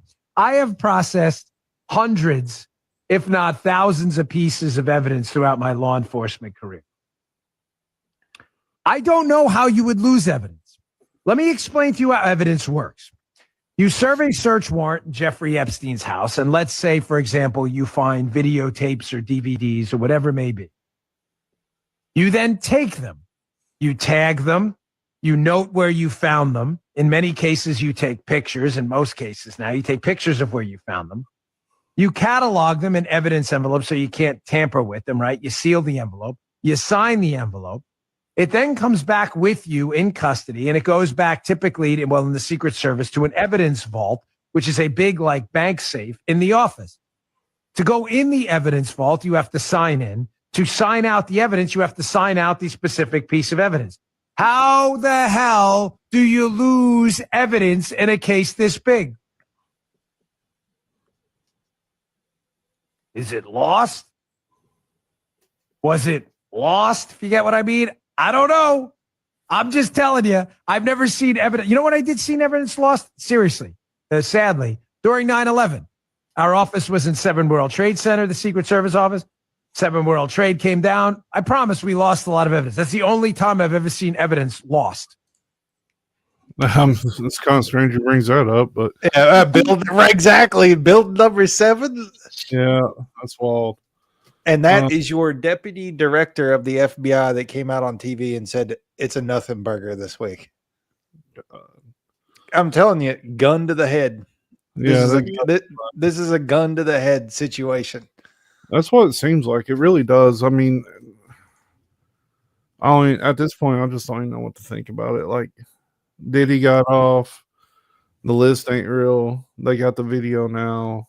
I don't know. It's a clown world. Well, we had our director, attorney general, that sat right there and said, "Oh yeah, the list is sitting on my desk. All I've got to do is look over it, and we're releasing it." We're working toward that. Yeah. Oh, I'm sorry. My bad. Yeah. I'm just kind of going down the line of videos of people. The list. Seriously, we need to release the Epstein list. That is an important thing. We go down that rabbit hole, but anyway. Anywho.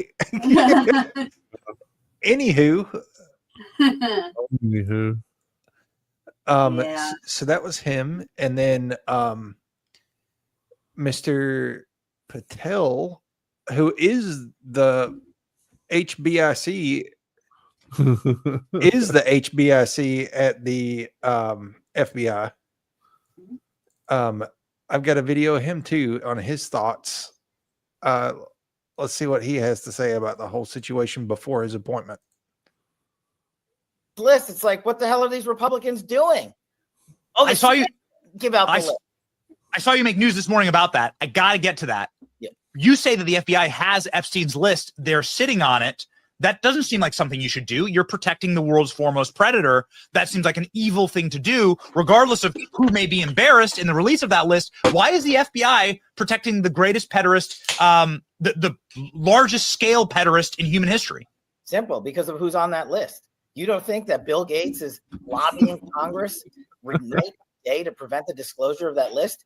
And why is it that the Senate, and good for Senator Blackburn to try to get it out, but then Dick Durbin comes over the top and says, no, we're not going to release the names. I don't care about the list itself, but if you release the names, right? What the hell are the House Republicans doing? They have the majority. You can't get the list. You're going to accept Dick Durbin's word, or whoever that guy is, as to who is on that list and who isn't, and that it can and can't be released. Put on your big boy pants and let us know who the pedophiles are. We have an election coming up, and we need to adjudicate this matter at the polls. God knows the FBI and DOJ aren't going to do anything. Somebody should make him watch this. Yeah. That's all I'm thinking. I think we should make him our attorney general or the head of the FBI or something. Yeah, he would be a great head of the FBI, wouldn't he? Right. Yeah, he'd be great. I'm not sure who this guy is, but that guy sounded pretty, good. But do you remember back in, what was it? I forget what year it was. What was it? Ashley Madison? Yes. That data leak, come on. This is way worse. Where are our super hackers at? Yes. That's a good point. So these next couple are just compilations. Right. What cause is dear to your heart? Cause is dear to my Israel, defense of Israel. What is number one? We need America to wake up and prioritize Israel, bring home Israelis, and make sure we stand by our number one ally in Israel. So why would that be your first answer though? What's your number one priority? You would think if you were the director or the deputy director, of the FBI, that your number one priority would be the people of the United States. In my world. Yeah. Let's see. So we got. Would you declassify the Epstein files? Yeah, I would. All right. I guess I would. Release the list. Seriously, we need to release the Epstein list. That is an important thing. Will you work with me on this issue so we know who worked with Jeffrey Epstein in building these sex trafficking rings? Absolutely, Senator. Child sex trafficking has no place in the United States of America, and I will do everything, if confirmed as FBI director, to make sure the American public knows the full weight of what happened in the past and how we are going to countermand missing children and exploited children going forward. Just last week, the president's excellent pick for FBI Director Kash Patel vowed to work with me in releasing the Epstein records and breaking apart the trafficking rings that harm countless women and children across our country. The DOJ may be releasing the list of Jeffrey Epstein's clients. Will that really happen? It's sitting on my desk right now to review. That's been a directive by President Trump. I'm reviewing that. All this evidence is sitting in the Southern District of New York. Yeah. So based on that, I gave them the deadline, Friday at 8, a truckload of evidence arrived. It's now in the possession of the FBI. Cash is going to get me and himself really a detailed report as to why all these documents and evidence had been withheld. It's a new administration and everything's going to come out to the public. The public has a right to know. Americans have a right to know. I know the Attorney General has committed to releasing those files. I would defer you to the Department of Justice on her timeline, but when she's made a promise in the past, she has kept it, and I'm certain that she will in this case as well. Welcome back, everybody. 20 minutes to the top of the hour. Case closed. The Justice Department revealing Jeffrey Epstein died by suicide. And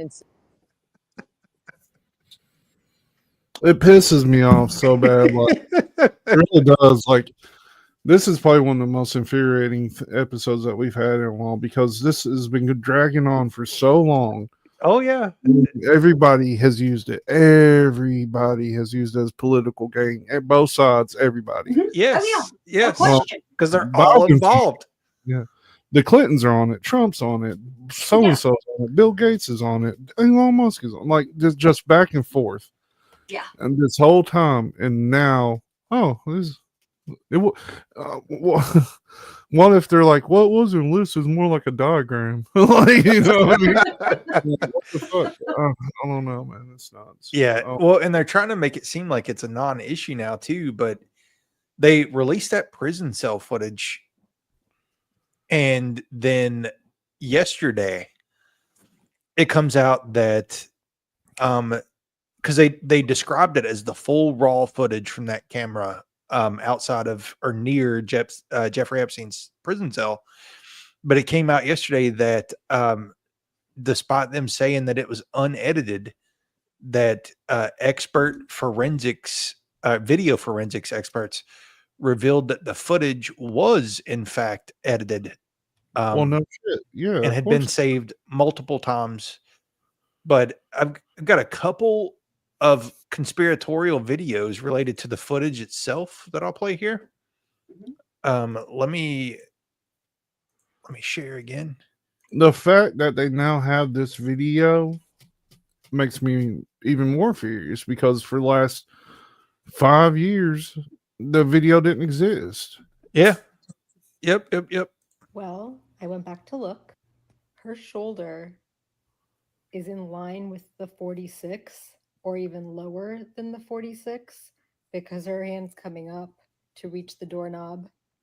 And this guy, shoulder is way above the 46. So if you watch the footage, this the first person was supposedly the person that walked in, and this is the person that walked out in the footage. Well, I went back to look. Her shoulder is in line with the 46 or even lower than the 46 because her hand's coming up to reach the doorknob. Do you think that's the same person? No. So that's one oddity with the video footage. Let me remove that for a minute, and I'll pull the other oddity up with the footage here. And a lot of people, which this was blowing up. I guess there is a just the way that this place was laid out.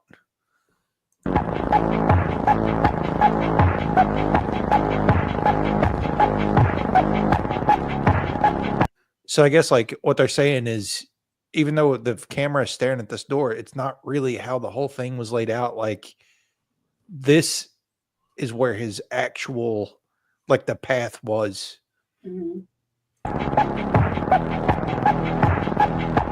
But yeah, that was just a quick one on the actual footage. But we all know, I mean, you got to be crazy to believe that footage.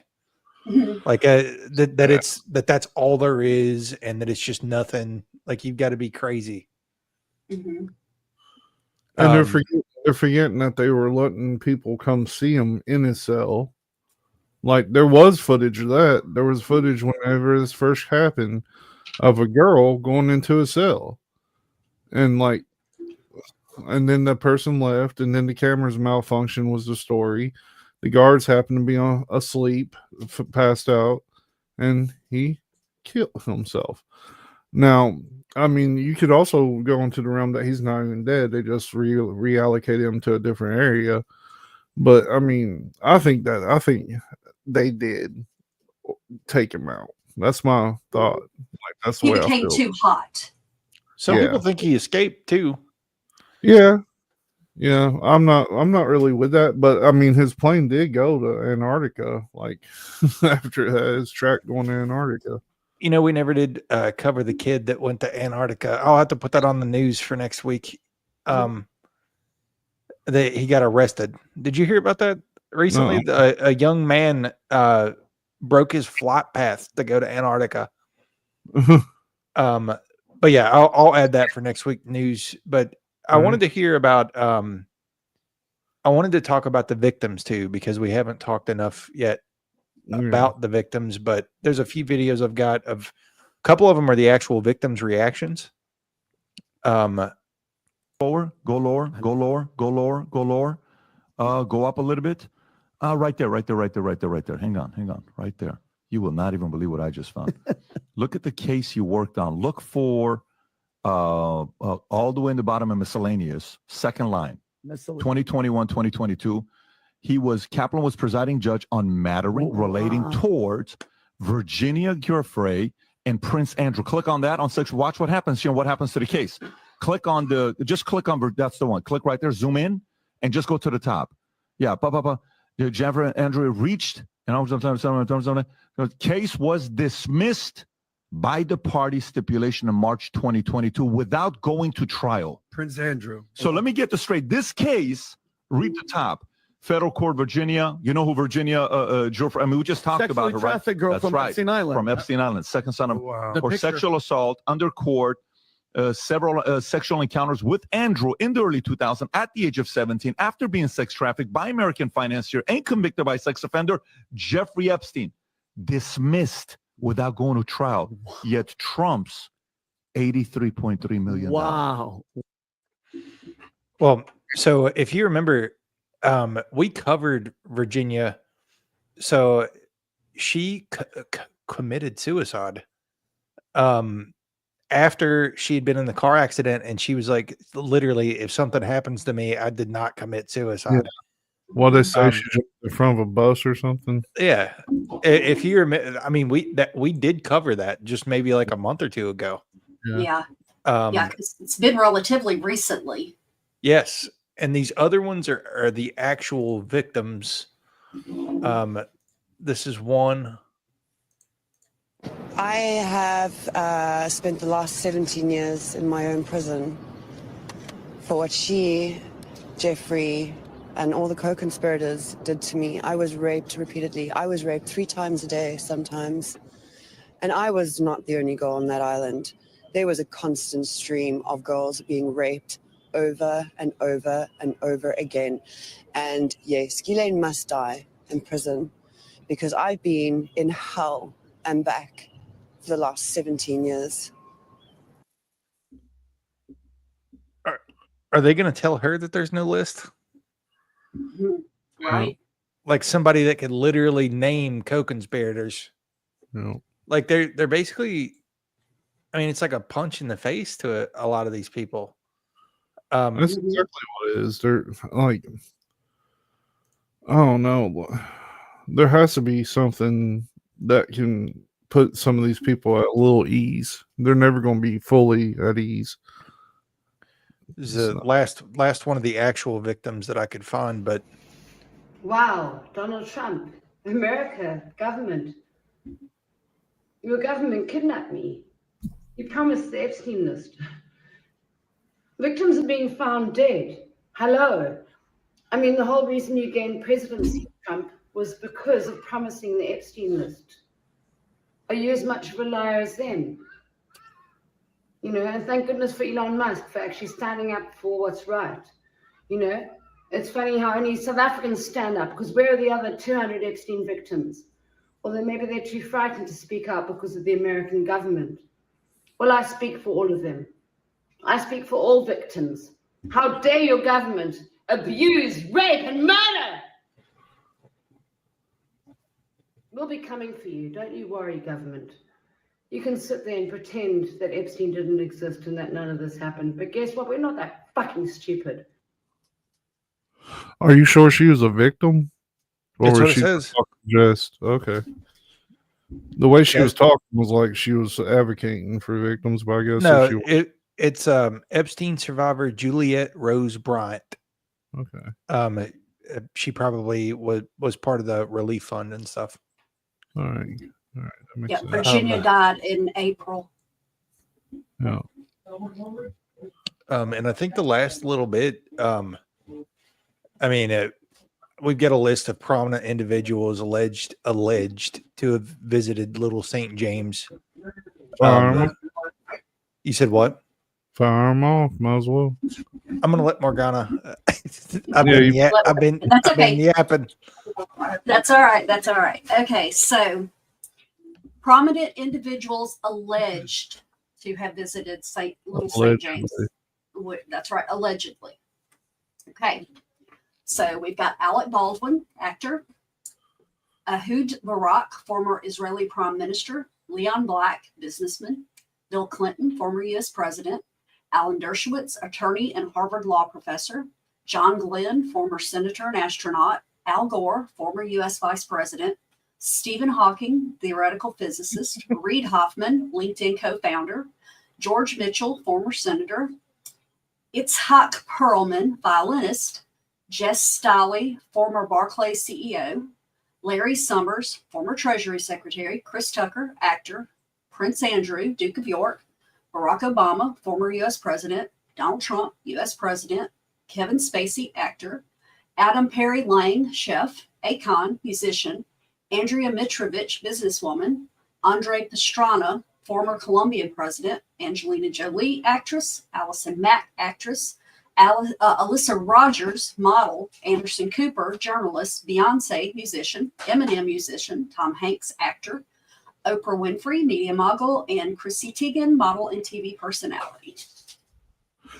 So this list that Morgana just read off, if the Epstein list doesn't exist, the flight log for sure exists until they decide it doesn't anymore.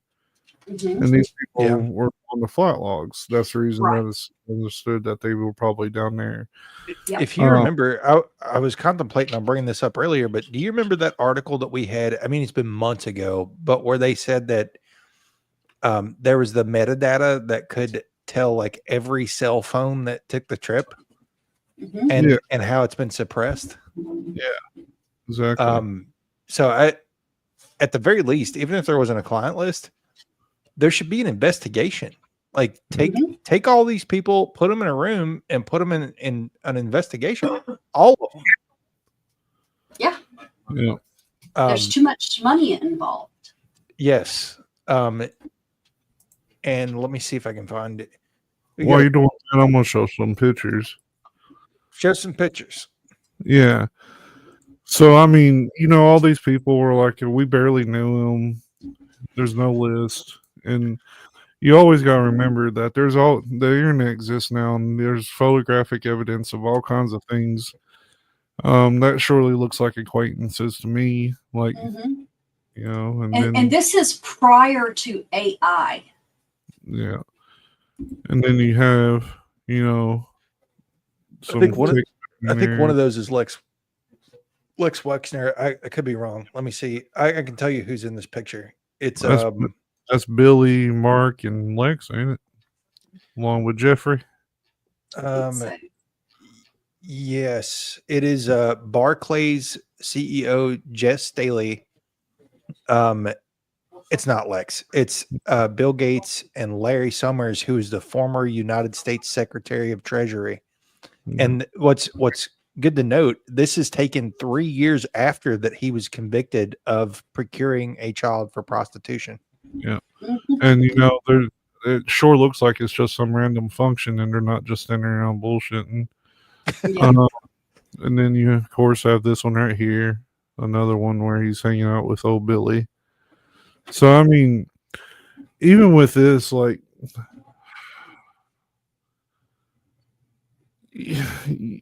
these pictures were coming after he was convicted of this. If one of our friends was convicted of this and we had pictures of us hanging out with them afterwards, what would you think about us? You know what I mean? Oh yeah. Yeah. Yeah. Like I said, I don't judge very much, but if you mess with kids, you're judged. It doesn't matter who you are. Yes. Which leads us to this ditty that we haven't played. Yeah. Why there was a minute missing from the jailhouse tape on the night of the set. Yeah, sure. If Pam, could I just interrupt for 1 second? Are you still talking about Jeffrey Epstein? This guy's been talked about for years. You're asking, we have Texas, we have this, we have all of the things. And are people still talking about this guy, this creep? They thought that, so I get that Texas was going on, and Texas is important. Like the flood was terrible. Yes. But do they think they can just slip in? They thought they were just going to slip it in, and nobody would care. Yeah. That all of this is going on, and I think that's what bothers everybody so much about it. Especially when you hear all of this mouthing off about the American people have a right to know. Exactly. It is time. Well, And you're like, okay, not that we didn't know you were all damn liars, but you're just proving it over and over again. So I kept 2 videos from James Lee going deep on this, and both of them are unavailable now. Like they've been taken down by TikTok. That makes sense. But I do have a funny video that hasn't been taken down, which is hilarious. I know I put the funny video at the beginning of the show, but this one is also right up there. I thought about making this one the intro, but it's a little bit longer. The Epstein list is not real. Case closed. He committed suicide. There's nothing to investigate. We never said we had a list. We said we had the files. Jeffrey Epstein never even was a real person. He was a figment of your imagination. It was no island. He wasn't real. It's not our fault that you believe everything we tell you. That's your fault. So you think we use the client list as leverage to get everybody to vote for the big, beautiful bill? Who you got that from? Propaganda. How many people you know with the last name Epstein? Nobody. That's what I'm saying. Maxwell ain't getting out of prison. Elon said Trump's name was on the list. We'll tell Elon to drop it. Are y'all sure Elon don't got that list? Elon downloaded some files before he left. Hey, Crystal. I like him. Yeah. So that's just that's the kind It of really stuff. is that ridiculous. It is. I mean, and there's nothing funny about the situation at all. But if you didn't flip and laugh, you'd have to cry. And we're not Yes. crying tonight. And the last thing, we talked about Acosta and never got back to him and that weirdness.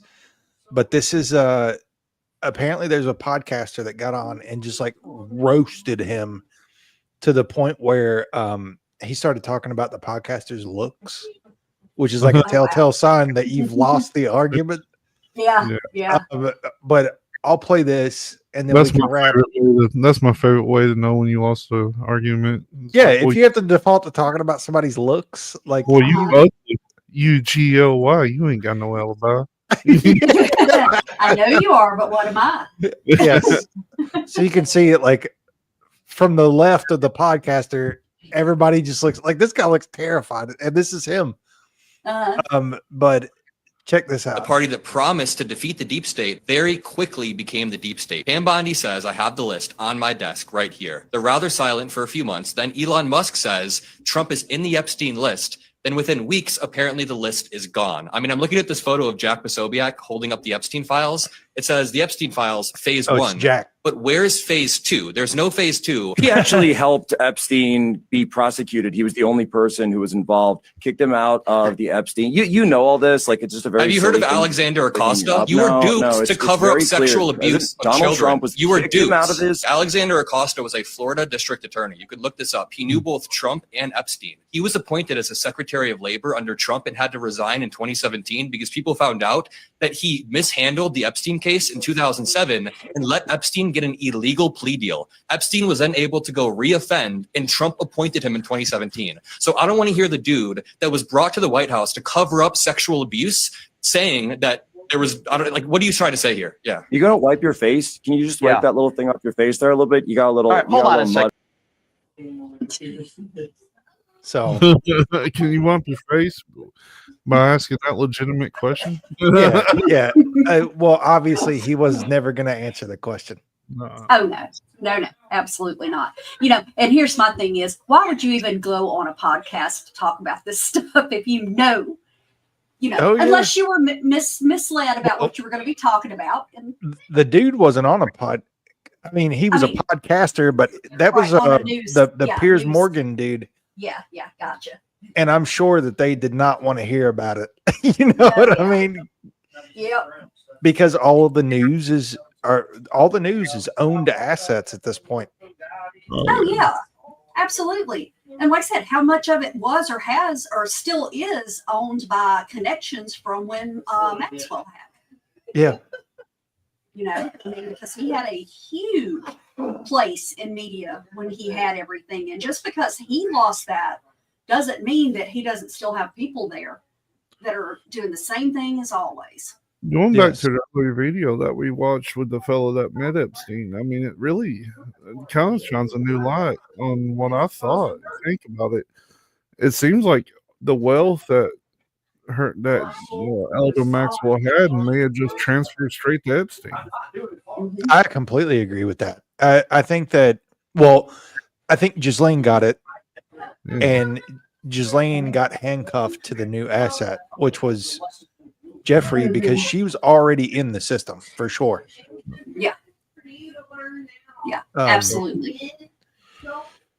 But yeah, this is it's a very deep rabbit hole. I'm sure stuff will continue to come out about it that we haven't covered tonight, but if you didn't know about it, now you do, and you know how crooked it all is and who all's involved. And it's one big lie. And that's what everybody always goes back to George Carlin saying it's one big club and you ain't in it. Yeah. I think just like with the Iran stuff, I think they're so deep into this that they would sacrifice every living person if it meant to keep this a secret. Oh yeah. They would bomb a country to cover up, to get people's attention off this stuff. And there was a video that I didn't include. It was a Simpsons video because apparently the Simpsons predicted the flooding in Texas. Mm-hmm. Do you know what the next prediction from the Simpsons was? What? I think I do, but I'm not going to say in case I'm totally wrong. Blackout across the United States. Yeah, that was part of it. It's all in the same episode, isn't it? Yeah. And just like the dude was talking a while ago, the problem here is the internet.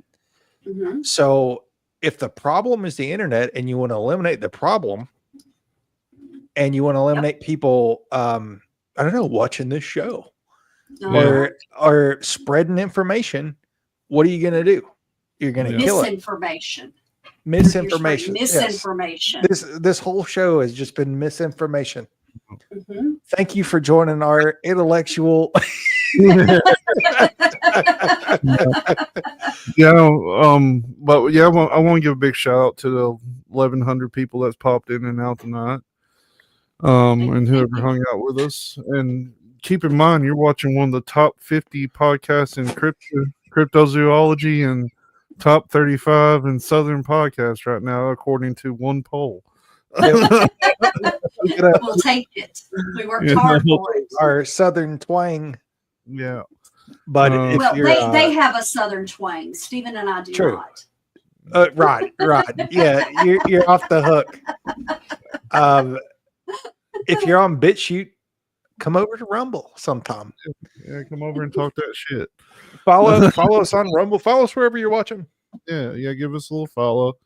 We put a little work into some of our shows anyway. Yeah. And I guess we'll call it a night on Epstein. Unless anybody in the chat has anything. If you have any wants to pop on, I've got another hour. We'll let you talk for an hour. Yeah, if you want to call in, the call-in number is down there. Share your thoughts about the whole ordeal. We'll give you 5 minutes. 5 minutes. If you want to call in. Yeah. But it might be a little late for that now. But we do appreciate y'all watching, and tune in every Friday night at 7 p.m. Eastern. I'm gonna be out next Friday. I've got prior engagements. I know everybody miss me.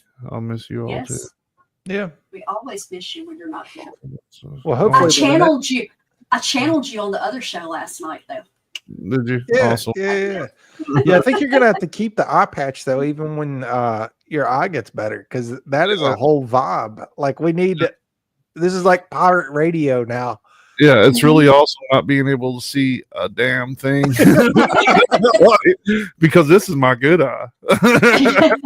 See, next time though, I want you to curl up that mustache real good, because I think that would lead more to the vibe. Yeah, but every Friday night at 7 p.m. Eastern on wherever you watch us at, and at 8 p.m. Eastern every Friday night, you got Weird Awakenings on the Weird Realities Network on Facebook, Twitter, and X. Where are you streaming now? YouTube, Kick, and Twitch. Nice. Oh man. Okay. What? We got like 3,500 soft touches on Twitter. Nice. But we really do appreciate you all coming out. And if you ever have any topics or any guests you want us to try to get, or any topics you want us to talk about, go ahead and email WITF@gmx.com. WITF@gmx.com. And thank you all for watching us, because we are watching you. Peace.